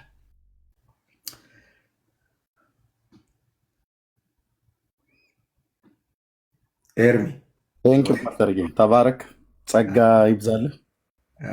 እንዴት ደስ ይላል የእግዚአብሔርን ቃል መስማት። በእውነት ቁጭ ብዬ ነው የሰማሁት ፓስተር። ልጆቼ የሉም፣ ጎሽ፣ ጫጫታ የለም። ጎሽ፣ በእውነት እግዚአብሔር ይባረክ። ውስጤ እንዴት እያረሰረሰ በምን አይነት እግዚአብሔር ክብርና ጸጋ እንዳገለገልከን እግዚአብሔር ዘመንን ይባርክ። አሜን። ከልጅነቴም ጌታን ካወቅኩበት ጊዜ ጀምሮ ሰማህ የነበረ የተባረክ የእግዚአብሔር ሰው ነህ። በአንተ ላይ ስላስቀመጠ የመጋቢነት ጸጋ እግዚአብሔር ዘመንን ይባርክ። ደግሞ እንደዚህ አድጌም አሁን በእድሜም ደግሞ እንደዚህ ስላገኘው ጌታን እጅግ አድርጌ አመሰግናለሁ። በእውነት በካሴት የምሰማውን ሰው አሁን ፊት ለፊት አግኝቼው እንደዚህ እሰማለሁና ለጌታ ክብር ይሁን። እግዚአብሔር ስለ ጸጋ ስጦታው ስለ መጥራቱ አይጸጸትም። በሰዎች ውስጥ ስላስቀመጠው የቃል መረዳት አሁን በምን አይነት እኔ አንዳንዱን ጭራሽ አላቀውም፣ አንዳንዱን ክፍሉም ባቀውም በዚህ አይነት አተያይ አይቼው አላውቅም ነበርና መስማት እንዴት እንደሚጠቅም ወገኖች ሁላችሁም እንደተጠቀማችሁ በጣም እርግጠኛ ነኝ። ጸጋ ይብዛላችሁ፣ ተባረኩ። ሁሉም በጥሞና እንደሰማ በጣም እርግጠኛ ነኝ። መቼም እንደዚህ አይነትን ትምህርት እንማር ተብሎ እዚህ ጋር ላይቭ ላይ ገብታችሁ ወይ ገስት ላይ ገብታችሁ ሌላ ነገር እየሰራችሁ አቴንሽናችሁ ሌላ ቦታ ላይ ልጆች ያላችሁ ካልሆነ በስተቀር ለምሳሌ ቴሌቪዥን እያያችሁ ፊልም እዛ እየሰማችሁ እዚህ ይህንንም እንሰማለን ብላችሁ ያላችሁ ሰዎች ከሆናችሁ ከሳሪዎች ናችሁ። ልጆች ግን ያለው ሰው ህፃናት ያለው ሰው ምንም ሊያደርገው አይችልም። ስራ ቦታም ላይ ያለ ሰው አቴንሽኑ ትንሽ ሊወሰድበት ይችላል። ግን ስትሰሙ በቃ ቃልህን ሊቀበሉ ከእግሮች ስር ተቀምጠዋል ብሎ እንዳለ ማለት ነው ሙሴ እና የእግዚአብሔርን ቃል በጥሞና ሊረብሽ በማይችል አይነት ሁኔታ ውስጥ ሆነን መስማትን ይብዛልን። ተባረኩ። ጥያቄ ያለው ሰው ካለ ጥያቄ ለተወሰኑ ደቂቃዎችን ሰጠና የዛሬውን መርሃ ግብር እንጨርሳለን ማለት ነው። ጥያቄ ያለው ሰው ካለ ከታች ጻፍልንና በመጀመሪያ እዚህ ገስት ላይ ያለው ሰው ካለ ጥያቄ ያለው ሰው ካለ እዚህ ገስት ላይ ያላችሁ ሰዎች ካላችሁ መጀመሪያ ጀምሩ።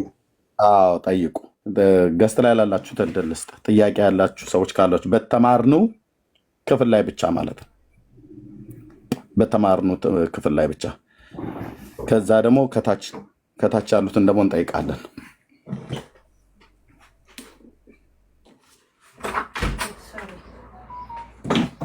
አላችሁ ገስት ላይ ያላችሁ ጥያቄ ያላችሁ እህቶች ወንድሞች? እሺ የላቸውም ይመስለኛል። ከታች ያላችሁ የሆኑ ሰዎች ታች የሆኑ ቦታ ይለውጣሉ ማለት ነው። ቁጥር ጥያቄ ያለ ሰው ካለ እሺ አንድ ቁጥር ጻፉ። ጥያቄ ያለው ሰው አለ?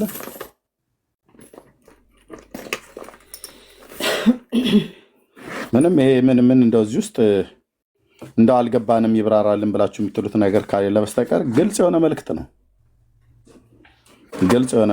ነው። ተከሽኖ ተፈሽኖ እንደሚባለው ኤደን የምትባል እህት አንድ ቁጥር ጽፋለች። ኦኬ ኤዱ እሺ፣ የኛው ናት። እሺ ትምጣ።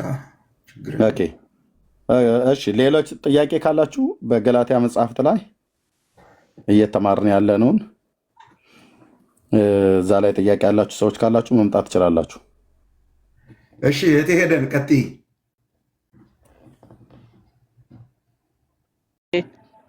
ሰላም ለሁላችሁም እዚህ ያላችሁት ከላይም ከታችም ያላችሁት ያለው ፓስተርዬ በጣም ተጠቃሚ ነኝ። እግዚአብሔር ይባርክ።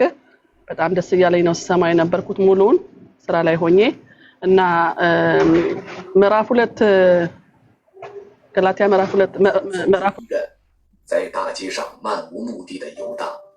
他想起年轻时的自己，意气风发。ከኔ ጋር የነበረው ቲቶ እንኳን ይገረዝ ዘንድ ግድ አላሉትም። ለምንድን ነው እንዲገረዝ ግድ ያላሉት ቲቶን ማለት ነው? ይሄ ነው ጥያቄ። ቲቶ አሕዛብ ነውና ወደ ኢየሩሳሌም ይዞት ሄዶ ነበረ። ይዞት ሲሄድ ጳውሎስ ወንጌሉን የያዘውን የወንጌል እውነት ለሐዋርያቱ ሊያሳይ ነው ሄደው። በመገረዝ ያስፈልጋል አያስፈልግም የሚለውን ነገር ለማሳየት ነው ቲቶን ይዞት ሄደው። ያልተገረዘውን ቲቶ ይዞ ሄዶ መሪዎቹ ጥያቄ አላነሱ። ይገረዝ ሳይገረዝ እንዴት ይሆናል? እንዴት የምታስተምረው ትምህርት ልክ አይደለም ብለው አልተቃወሙት። ከዛ ይልቅ የጳውሎስን መልእክት አይተው እነሱ ከሚሰብኩት ወንጌል ምንም የተለየ ነገር ስለሌለ ቀኛቸውን ሰጡ ብሎ ነው የሚናገረው። ጳውሎስ ቲቶን ይዤው ኢየሩሳሌም ሄጄ ነበረ እና ማንም ሰው እንዲገረዝ አልጠየቀውም። ግን መልእክቴን አይተው ቲቶ ይገረዝ ሳይሉ ትክክል ነው ብለው መልእክቴን አረጋግጠው ልከውኛል ብሎ ነው ማስረጃ አድርጎ ያቀረበው ቲቶ። አሕዛብ ስለሆነ መገረዝ አለበት ለመዳን የሚል ነገር ዋናዎቹ አላነሱም ነው የጳውሎስ መልእክት። እነዚህ የሐሰት አስተማሪዎቹ ግን እዛም ነበሩ፣ ሞክረዋል። ግን ጳውሎስ ነው በጭራሽ ይሻላል ናቸው፣ ምክንያቱም ከወንጌል እውነት ጋር አብሮ ስለማይሄድ ብሎ ምዕራፍ 2 ላይ ቁጥር 4 እና 5 ላይ እሱን አንስቶ ይናገራል። ያልተገረዘበት ምክንያት በግርዘት መዳን ስለሌለ ነው። በእናቱ አይሁዳዊ ነው አይደል ፓስተር? በእናቱ አይሁዳዊ ነው። አምናት ሹር በአባቱ ነው ግሪካዊ፣ በእናቱ አይሁዳዊ ነው። ግን ያልተገረዘ አሕዛብ ነው። በአያት በሎይድ ደግሞም በእናቴ ያለ አንተ አግኝቼዋለሁ። ጢሞቴዎስን አሁን የምናወራው ታዲያ ማን ነው? ጢሞቴዎስ እኮ ነው። ጢሞቴዎስን ነው የምናወራው። ኧረ ቲቶ ነው የምናወራው።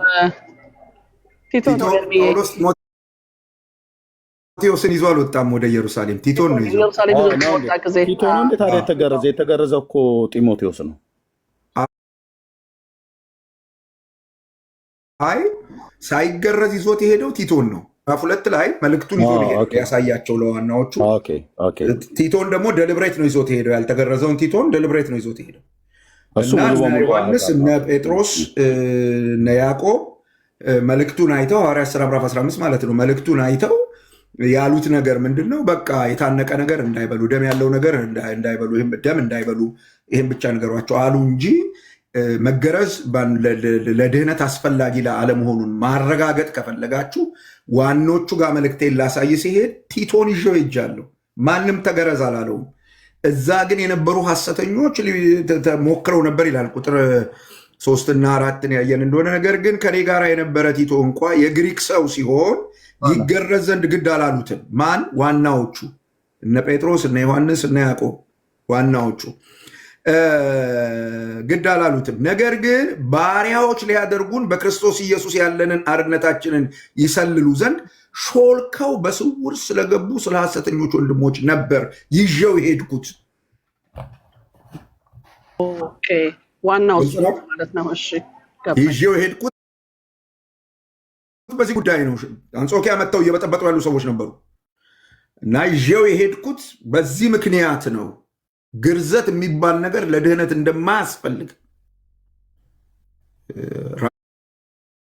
ራሱን ይዤው ሄጃለሁ። ነበረ ከኔ ጋር አይተውታል፣ አግኝተውታል፣ አልጠየቁትም። አሕዛብ መሆኑን ግሪካዊ መሆኑን ያውቃሉ። ለምን አላስገረዝከውም አላሉም። ስለዚህ ለመዳን ግርዘት አያስፈልግም። ኤቪደንስ ቲቶ ብሎ ነው የሚናገር ያለ። እሺ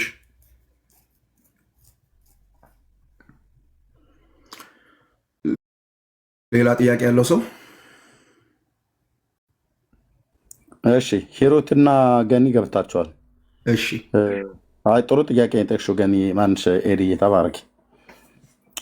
የአሰማሚ እኔ ጢሞቴዎስን እያሰብኩ ነው የሰማሁት።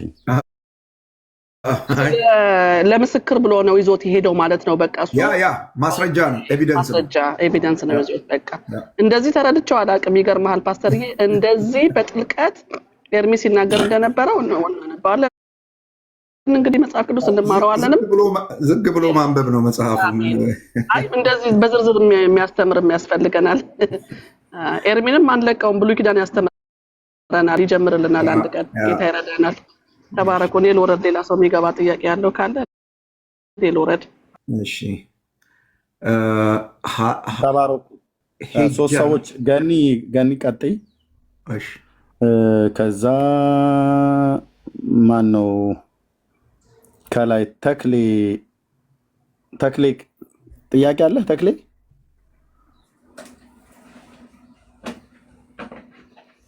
አለ አለኝ አለ ተራ እየጠበቀ ነው። ከገኒ ቀጥልና ከዛ ሀጃ ነው የምትባልም። እሺ ገኒ እና ነው እንትን ሂሩት መሰለችኝ። ማን ሀጃ? ኦኬ ሀጃ። አራት ሰዎች አሉ። እሺ ቀጥይ ገኒ። እሺ አመሰግናለሁ። ሰላም ሁላችሁንም፣ የእግዚአብሔር ሰላም ይብዛላችሁ። አሜን። የኔ ጥያቄ ምን መሰለ ፓስተርዬ፣ በዛሬው ትምህርት አይደለም ግን በዚሁ በገላትያ ትምህርት ላይ ነው። ሰነፍ ሆኜ አንድ ቀን አርፍጄ ገብቻለሁ እና እርግጠኛ ነኝ ቅድም የሆነ እንትን እንዲህ እልፍ ስትል አብራርተኸዋል ስለ ሐዋርያቶች ማለት ነው። የሐዋርያቶች አደረጃጀት 3 ነው እንላለን አይደል? ማለትም የበጉ ሐዋርያት የመጀመሪያዎቹ ሐዋርያቶች እነዚህ ከክርስቶስ ኢየሱስ እግር ስር ቁጭ ብለው የተማሩት እነሱ የበጉ ሐዋርያቶች የምንላቸው ናቸውና ጳውሎስ የትኛው ነው የመጀመሪያው? ቅድምም ስትናገር ያው እሱ ወደ አሕዛብ የተላከ ነው እንጂ እነሱ ለአይሁዶች ነው እንጂ የበጉ ሐዋርያት ነው ስትል ሰምቻለሁ። እና በእርግጥም እሱ ሐዋርያ ነው፣ በክርስቶስ ኢየሱስ የተመረጠ ነው። ተመልሶ ደግሞ በቆሮንቶስ ያለው ቤተክርስቲያን እንትን ያቀርባል። ግን የኔ ጥያቄ ምን መሰለ፣ የአዲስ ኪዳናችንን መልእክት 13 ወይም ደግሞ 14 ጻፈ ከተባለ ዕብራውያን መልእክት በሱ ተጻፈ ከተባለ በእርግጥ ቦታውና ማን እንደጻፈው አይታወቅም። ዕብራውያን 2:3 ላይ ለእኛ አረጋግጠውልናል የመጀመሪያ ሐዋርያቶች እንደሆኑ ብሎ ይጠቅሳልና እሱ ጋር ስናይ እሱ በእነሱ የተመረጠ ነው ወይስ በእግዚአብሔር ራሱ በክርስቶስ ኢየሱስ የተመረጠ ነው? ምክንያቱም የሆነ ትምህርት ላይ እነሱም እጃቸውን ሰጥተውታል፣ ስለዚህ በእነሱ የተመረጠ ነው የሚል ነገር አለና አንተ ደግሞ እንደዚህ ስትል ሰምቻለሁ። ትንሽ ብትገልጽልኝ ማለት ነው። የበጉ ሐዋርያት ተብለው በክርስቶስ ኢየሱስ የተጠሩ ሰዎች 12 ሰዎች ናቸው። ከ12ቱ አንዱ ፌል አድርጓል። በኋላ ሐዋርያት ሥራ ምዕራፍ 1 ላይ 2 ሰዎች ቀርበው በዕጣ አንዱ ሰው በዕጣ ከነሱ ጋር አብሮ ተቆጥረዋል ብሎ መጽሐፍ ይናገራል። የበጉ ሐዋርያት የሚያደርጋቸው ነገር ምንድን ነው የሚለው እነሱ ራሳቸው ያስቀመጡት መስፈርት ኢየሱስ ክርስቶስ በዚህ ምድር በነበረ ጊዜ በወጣበትና በገባበት ከኛ ጋር አብሮ የነበረ ጌታን ያየ ሰው ብለው የስልጣናቸው ምንጭ ያደረጉት ጌታን ማየትን ነው። ጳውሎስ በነዛ ጊዜያቶች ነበረ ወይ? ከነሱ ጋር አልነበረም። በኋላ ነው የዳነው። ሐዋርያት ሥራ ምዕራፍ 9 ላይ ነው የዳነው። በኋላ ይዳን እንጂ ጳውሎስ ስልጣኑ ከበጉ ሐዋርያት እኩል መሆኑን ግን አረጋግጧል። ከበጉ ሐዋርያት እኩል መሆኑን ምዕራፍ 1ን ባብራራን ጊዜ በግልጽ አንስቶ ያስቀመጠው ነገር አለ። አንዱ የበጉ ሐዋርያ ከበጉ ሐዋርያት እኩል ስልጣን ያለው ሰው መሆኑን ያረጋገጠው በአንደኛ ቆሮንቶስ ምዕራፍ 15 ላይ ነው። አይቼዋለሁ ጌታን ይላል። ጌታን አይተዋል እነሱ በስጋ፣ እሱ ደግሞ አይቼዋለሁ ይላል። ለእኔ ተገልጧል። ከትንሣኤ በኋላ እነሱም አይተውታል። ከትንሣኤ በኋላ ጳውሎስም አይቶታል። ከትንሣኤ በኋላ ጳውሎስም አይቶታል። አንደኛ ቆሮንቶስ ምዕራፍ 15 ቁጥር 6 አካባቢ ይመስለኛል። በመጨረሻ ለእኔ ለጭንጋፉ ተገልጧል፣ አይቼዋለሁ ይላል። አንዱ እሱ ነው። ስለዚህ ስልጣኑ ከበጉ ሐዋርያት እኩል ነው። ሁለተኛው ሮሜ መጽባን ነው ገላትያ መጽሐፍ ምዕራፍ 1 ቁጥር 11 እና 12 ላይ ያየ ነው። ሐዋርያው ቅዱስ ጳውሎስ ወንጌልን በቀጥታ ከክርስቶስ ተቀብያለሁ ይላል። ሐዋርያቱም ከክርስቶስ ነው የተቀበሉት። እንግዲህ ሂዱ እና ስበኩ ብሎ የላካቸው ጌታ ኢየሱስ ነው። መልእክቱን የሰጣቸው ጌታ ኢየሱስ ነው። አት ዘ ሴም ታይም ለጳውሎስም የሰጠው ክርስቶስ ነው። ሰው በስልጣን ልዩነት የላቸውም። ቅድም ያነሳ ነው እሱ ወደ አሕዛብ ነው የተላከው፣ ጴጥሮስ ወደ አይሁድ ነው የተላከው። አዎ ምዕራፍ 15ን የመጀመሪያውን ቤተክርስቲያን ጉባኤ ሲያዩ ጴጥሮስ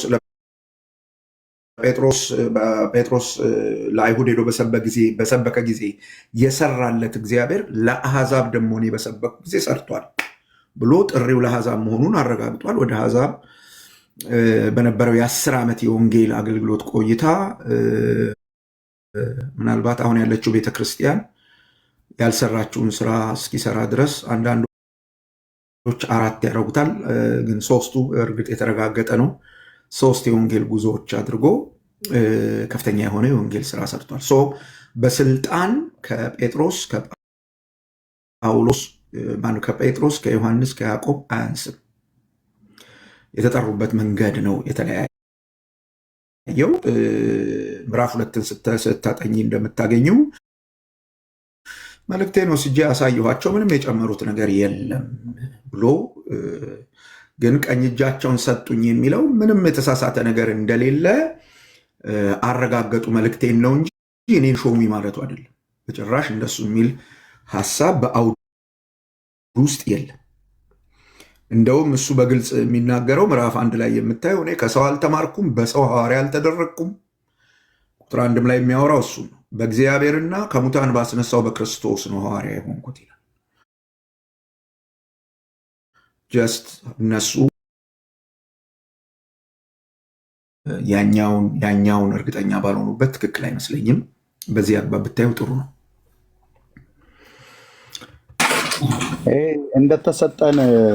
እንደተሰጠኝ አዩ አወቁ ብሎ የሚለው ለሐዋርያነት ጥሪ እንደተጠራ ነው አይደል? ያዩት ያወቁት በዚህ ገላትያ መጽሐፍ ምዕራፍ 2 እሱን ነው።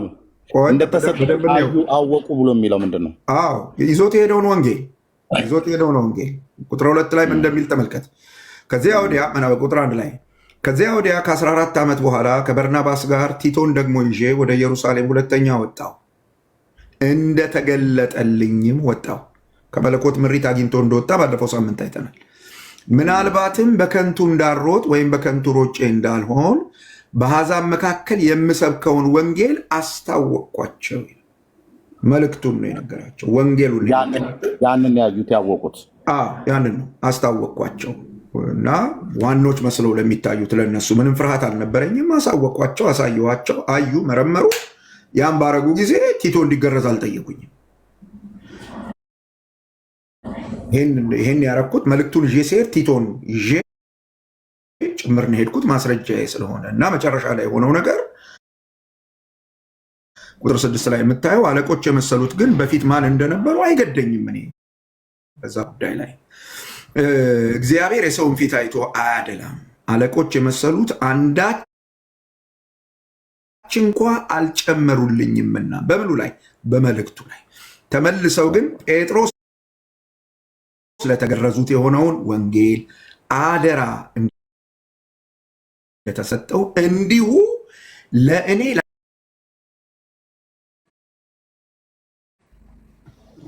እና ጥሪውን ሳይሆን አገልግሎቱን ነው ያዩት።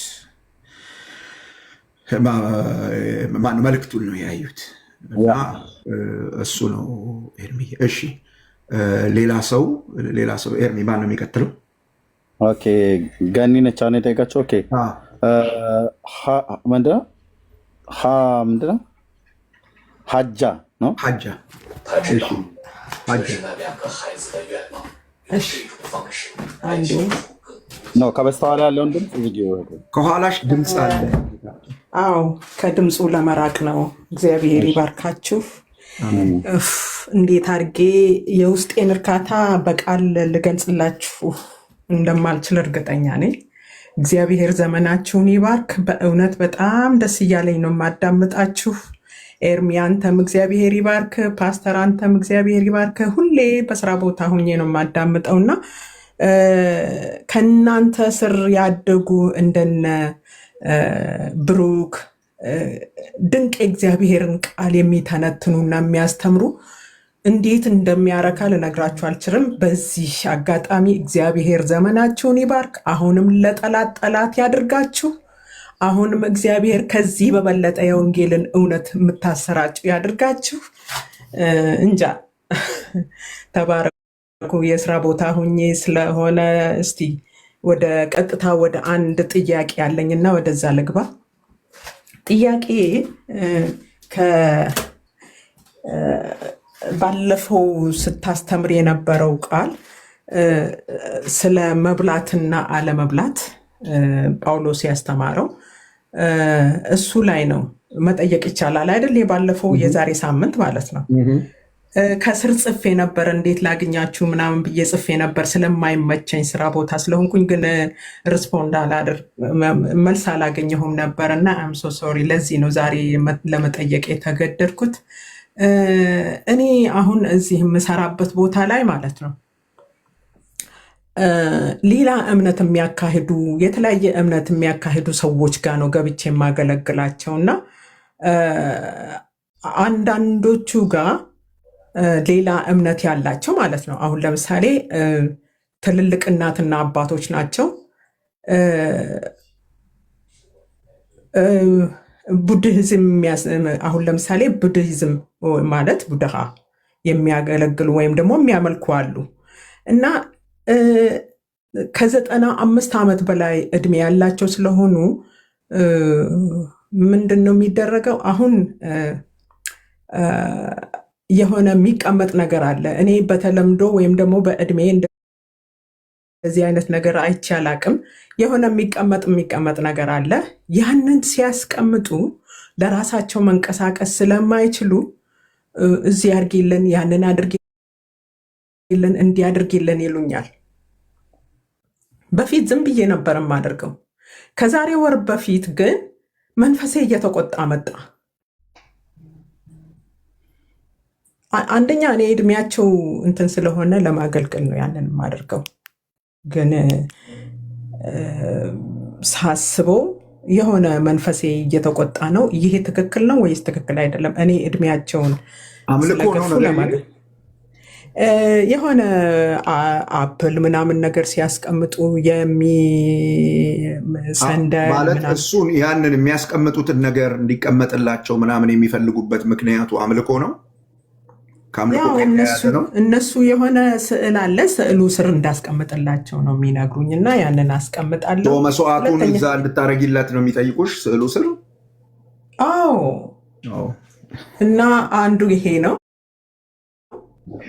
በፊት በቃ ስለማገለግላቸው ማለት ኬር ነው የምሰጣቸው በየቤታቸው እና ከእድሜ አንጻር ለማገልገል እነሱን ለመርዳት ነበር የማደርገው። ዛሬ ግን መንፈሴ እየተቆጣ ነው እና አንዱ ይሄ ነው። ሁለተኛ ነገር ደግሞ በፊት ወደ ሁለተኛው ከመሄድሽ በፊት ይሄው ከዚህ ጋር የተገናኘ በፊት ዝም ብዬ አፕል ምናምን ሲሰጡኝ ዝም ብዬ በላ ነበረ። አሁን ግን በቃ እሱም ትቼያለሁ። ከደምና ከስጋ ጋር ያልተገናኘ ነው ብዬ ጸልዬ ነበር የምበላው። እሱን ኦልሬዲ ኦሚት አድርጌያለሁ። ይሄ ነገር እንዴት ነው? ምን ይመስላል? እድሜያቸው የገፋ ስለሆነ መንቀሳቀስ ስለማይችሉ አደርግላቸዋለሁ። ግን መንፈሴ እየተቆጣ ስለሆነ እስቲ ብታስረዱኝ ደስ ይለኛል። ተባረኩ፣ ዘመናችሁ ይባረክ። ሚዩት አድርጌ አዳምጣችኋለሁ። እንግዲህ ኬርጊቨር ከሆንሽ በኬርጊቨርነት ሙያ ውስጥ የተሰማሩ ወገኖች በዛ ስራ ውስጥ የሚካተት ጃብ ዲስክሪፕሽን አላቸው። ይሄ ነው የምትሰሩት ተብሎ ይነገራቸዋል። እና ይሄ ጉዳይ በጃብ ዲስክሪፕሽንሽ ውስጥ ከሌለ አንቺ በፈቃድሽ ከሆነ የምታደርጊው ማቆም ትችላለሽ፣ ማንም አይከለክልሽም። ምናልባት በጃብ ዲስክሪፕሽን ውስጥ ግን ካለ በአንቺ እጅ አምልኳቸውን እያካሄዱ የጣዖት አምልኳቸውን በአንቺ እጅ እያካሄዱ ስለሆነ ከካምፓኒሽ ጋር ተነጋግረሽ ከጃብ ዲስክሪፕሽኖች ውስጥ ይህንን ማውጣት ተገቢ ነው። ሁለተኛው ደግሞ ለዚህ በቂ ምክንያት መናገር አለብሽ። እምነቴ ነው በቃ እኔ ከእንዲህ አይነቱ የጣዖት እንትን ጋር ልሰራ አልችልም ብለሽ ወንጌል ብቻ ነው ምክንያትሽ፣ ሌላ ነገር የለሽም። ሁለተኛው ስለ አፕሉ ያነሳሹ ስለ መብላቱ ስላለመብላቱ ያነሳሹ ነገር እዛ ለቆመው ጣዖት ያንን አፕል ሰውተውት ከሆነ ማቆምሽ አግባብ ነው እና ውስጥሽ መቆጣቱ ትክክለኛ ነገር ነው። ለጣዖት የተሰዋ ነገር በጣዖት መሰዊያ ላይ ያለ ነገር እንዳንበላ በግልጽ አዲስ ኪዳን የሚያስተምረው ነገር ስለሆነ ማለት በግልጽ አዲስ ኪዳን የሚያስተምረው ነገር ስለሆነ ማለት ነው እና በዚህ አግባብ ብታዩ ጥሩ ይሆናል ብዬ አስባለሁ እህቴ። ኦኬ፣ ይህን እድል እግዚአብሔር ሰጥቷት እስከሆነ ለእህታችን ትመስክርላቸው። አንድ እሱ ነገር እኮ በስርዓት የጌታን ስም ጠርተሽበት እንዳይቀበለው መስዋዕቱን እንዳይቀበለው ይህንን ያስለመዱትን አውሬ እግዚአብሔር እንድትመችውም እኮ እድል ከፍቶልሻል። ትልቅ እድል ነው። እዛ መስዋዕቱን የሚቀበል ያስለመዱት ክፉ አለ። ምን እንደምታረጊው እነሱ ምናልባት ይህንን አያስቀምጪው ብሎ በማለት ሲሰጡሽ አንቺ ጸልየሽበት በማፍረስ እንደውም ብትቺ ቀስ ብሎ ይህንን በውስጥ ላውራሽ ይሄን ማለት ነው። አዎ እኔ ከትምህርት አንጻር ስለሆነ የምመልሰው በውስጥ ላውራሽ በውስጥ አውራት ከትምህርት አንጻር የመለስኩት በውስጥ ይሄ ፎሎ ባክ በውስጥ አውሪኝ። እሺ ቴንኪዩ። ሴት ነኝ እሺ እህቴ ፊሊሞን አም ሶሪ ልጄ ስም ስለሆነ በጣም ነው። ይቅርታ። ፊሊሞን ችግር እሺ የለም። ማለት ያስተማርከው ትምህርት በጣም ግልጽ ነው፣ ግን አንድ ጥያቄ ጀስት አእምሮዬ ላይ ስለቀረ እንደው ክሊር ብታደርገው በማለት ነው ልጠይቅ የገባሁት እንጂ በአጠቃላይ ትምህርቱ ግልጽ ነው። ምንድን ነው ልጠይቅ የፈለግኩት? ጳውሎስ ኬፋን ሊጠይቀው ሄደ እና ኬፋን በሚያናግርበት ጊዜ ጳውሎስ ተስተካከለ፣ ሰማው፣ አደመጠው። ብዙ ጊዜ ግን እኔ ምን ያለ አሁን በዚህ መሬት ላይ እናወርደው፣ ይሄ እግዚአብሔር ቃል ነው። በቤተ ክርስቲያን ውስጥ የሚሆነውን ፕሪንሲፕሉን ኤክስፕሌን ለማድረግ ትልልቅ የሆኑ ሰዎች አሁን ለምሳሌ በተለያየ አይነት ፖዚሽን ላይ በእግዚአብሔር ቤት ውስጥ የሚያገለግሉ ሰዎች ልክ ያልሆነ ነገር ሲሰሩ ሲታይ በእግዚአብሔር ቃል ለማረም ያንን ሰው ስትጠጋ ኖ ይሄ እኮ የተቀባ ሰው ነው፣ እሱ ጋር እኮ ቅባት አለ ብሎ አንተን የማሸማቀቅ አይነት ነገር ይሰራል፣ ይደረጋል አያለው ብዙ ጊዜ እና በወንጌል ያ ነገር ልክ እንዳልሆነ ይገባሃል። በወንጌል ያንን ሰው ወደ ትክክለኛው መንገድ ለማስገባት ኢቨን የእድሜ እኩይነት የእድሜ እኩያም እንኳን ብትሆን ግን ያለ በቤተ ክርስቲያን ውስጥ ያለው ፖዚሽን ያለው የአገልግሎት ቦታ ፐርሚት እንደ ፍላጎትህ ያንን ሰው ሄደ ለመናገር እንዳትችል ትደረጋለህ እና ይሄ የተቀባ የሚባለው ነገር እሱንም ኤክስፕሌን ብታደርገው በዚሁ ላይ አጠቃለ ደስ ይለኛል። በቃ ለዚህ ነው የገባው። ቴንክ ዩ። እሺ በመሰረቱ ይሄ አሁን ያልሻቸው ሀረጎች ወይም ተርሚኖሎጂስ ብዙ ጊዜ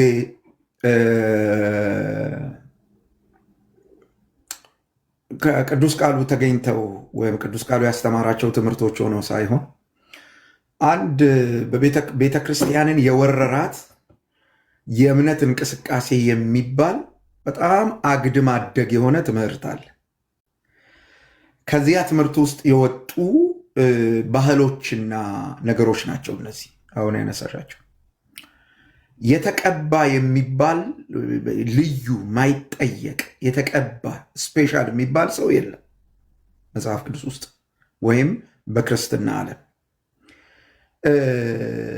ሐዋርያት ሥራ ምዕራፍ 10 ቁጥር 37 እንደሚነግረን እግዚአብሔር የናዝሬቱን ኢየሱስን በመንፈስ ቅዱስና በኃይል ቀባው ይላል እና ያለን ሴሌብሪቲ ያለን ቅቡ አንድ ነው። የእግዚአብሔር ቅቡ ክርስቶስ የተባለው እሱ ደግሞ የቤተ ክርስቲያን ራስ ነው። ቤተ ክርስቲያን የእሱ አካል ናት። ስለዚህ በአካሉ ላይ ያሉ ብልቶች በተለያየ መንገድ ፈንክሽን ያደርጋሉ እንጂ ስፔሻሎች አይደሉም። ስፔሻል አንዱ ከአንደኛው የሚበልጥ አይደለም። አንደኛ ዮሐንስ ምዕራፍ 2ን ደግሞ ስናነብ እንደምናገኝ ሁላችሁ ከቅዱሱ ቅባት ተካፍላችኋል ብሎ የእግዚአብሔር ቃል ይናገራል። ወይም ያ ቅባት ውስጣችኋል ይላል። ስለዚህ ድኖ አምኖ በክርስቶስ አምኖ የዳነ ያ ቅባት ውስጡ የሌለ ወይም ያ የእግዚአብሔር መንፈስ ውስጡ የሌለ ሰው የለም። ስለዚህ መሪዎች ስፔሻል አይደሉም። መሪዎች ስፔሻል አይደሉም። ይሄ በጥንቃቄ ስሙኝ። መሪዎች ስለሆኑ አገልጋዮች ስለሆኑ አይነኬዎች እና ደግሞ የማይሳሳቱ ሰዎች አይደሉ። ይሳሳታሉ፣ ይነካሉ። ምክንያቱም መሪነት፣ አገልጋይነት እንደ ፓርላማ ያለመከሰስ ያለመጠየቅ መብት ማግኘት ማለት አይደለም። ስለዚህ የተቀባ ሰው ነው ምናምን የሚለው የሚጠቀሰው ያ መዝሙረ ዳዊት 80 ምዕራፉን ረሳው ይመስለኛል።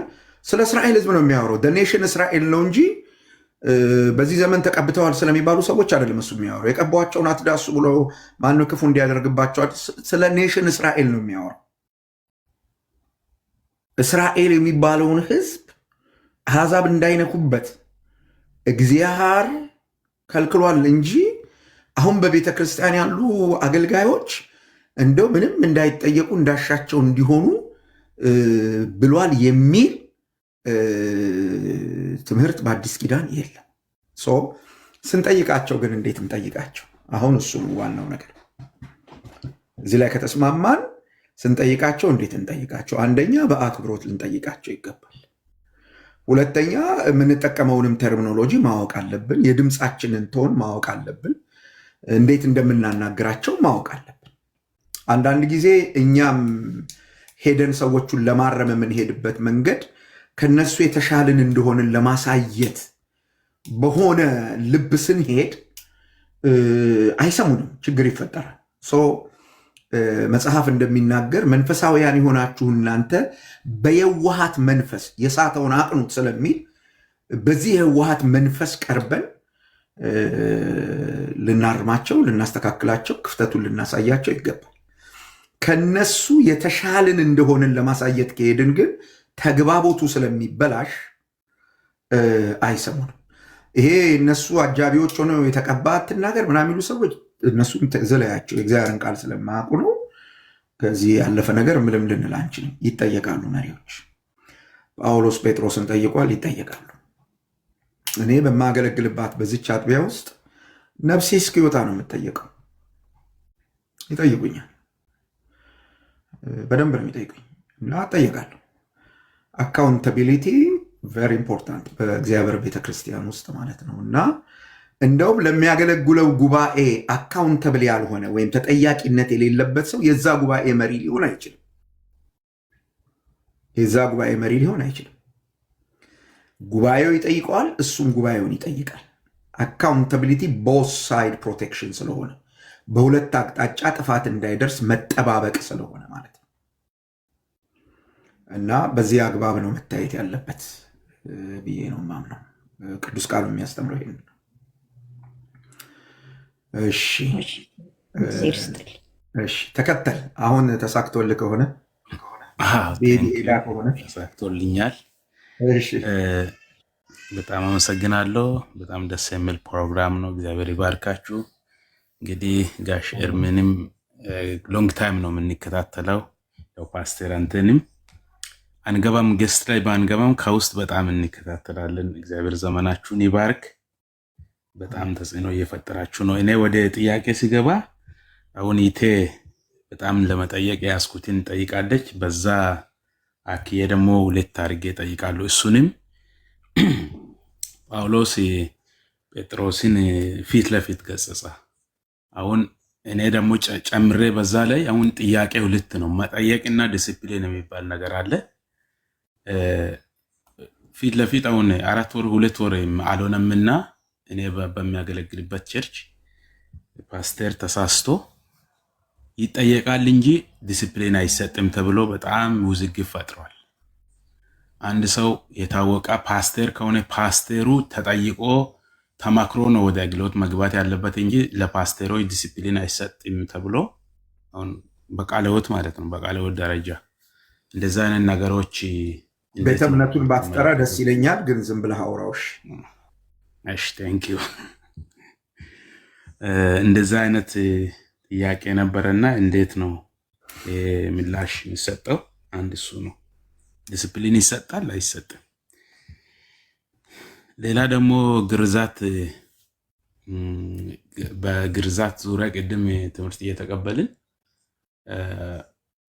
ሌላ ሃይማኖት ከጥምቀት ጋር ያገናኛል። እንዴት ነው ከጥምቀት ጋር ሊገናኝ ይችላል ወይ ይህ ትምህርት?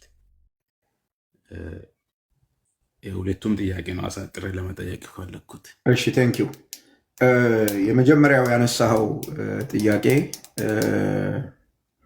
ዲሲፕሊን መደረግ አለበት የለበትም የሚለው እንግዲህ በቤተ ክርስቲያናችሁ አስተዳደራዊ ሁኔታ ውስጥ የሚታይ ነው የሚሆነው። እንደ እግዚአብሔር ቃል ግን አንስተን ስናይ ሰዎች ዲሲፕሊን እንዲደረጉ ለዲሲፕሊን እርምጃ ቤተክርስቲያን የዲሲፕሊን እርምጃ እንድትወስድባቸው እና ዲሲፕሊን እንድታረጋቸው የሚያበቁ ችግሮች አሉ፣ ምክንያቶች አሉ።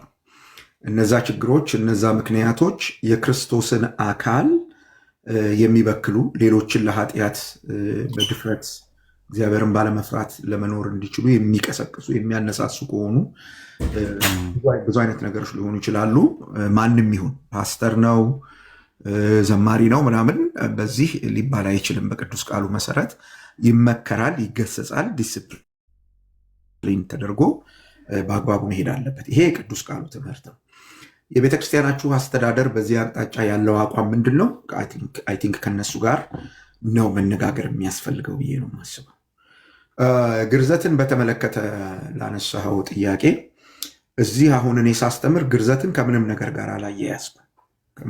ጋር አላያያዝኩም። የሚያያይዙ ሰዎች ምናልባት ቆላስይስ መጽሐፍን ጠቅሰው ሊሆን ይችላል የሚያነሱት፣ ምዕራፍ 2 ቁጥር 12ን ጠቅሰው ሊሆን ይችላል፣ 12ና 13ን ጠቅሰው ሊሆን ይችላል የሚያነሱት። በአውዱ ነው መታየት ያለበት። በዚህ አውድ ግርዘት ለድህነት ይሆናል የሚሉ ሰዎች ግን ሐሰተኞች እንደሆኑ ሐዋርያው ቅዱስ ጳውሎስ በግልጽ ተቃውሟቸዋል። በግልጽ ግርዘት ለድህነት አይሆንም፣ ግርዘት ለድህነት አይጠቅምም፣ ሕግን መጠበቅ ለድህነት አይጠቅምም የሚለውን በዚህ በገላትያ መጽሐፍ በምዕራፍ 1ና ምዕራፍ 2 ላይ ባየነው መሰረት ጳውሎስ በግልጽ ተቃውሞታል ወይም በግልጽ አውግዞታል። ስለዚህ በዚህ አግባብ ነው መታየት ያለበት። ከጥምቀት ጋር የሚያያይዙት ሰዎች በአውዱ የሚያያይዙበትን ምክንያት መንገድ አውዱን እንዴት እንደሚፈቱ አይተን ነው ልንናገር የምንችለው። በዚህ አግባብ ነው ማየት የሚቻለው ብዬ ነው የማስበው ወዳጅ።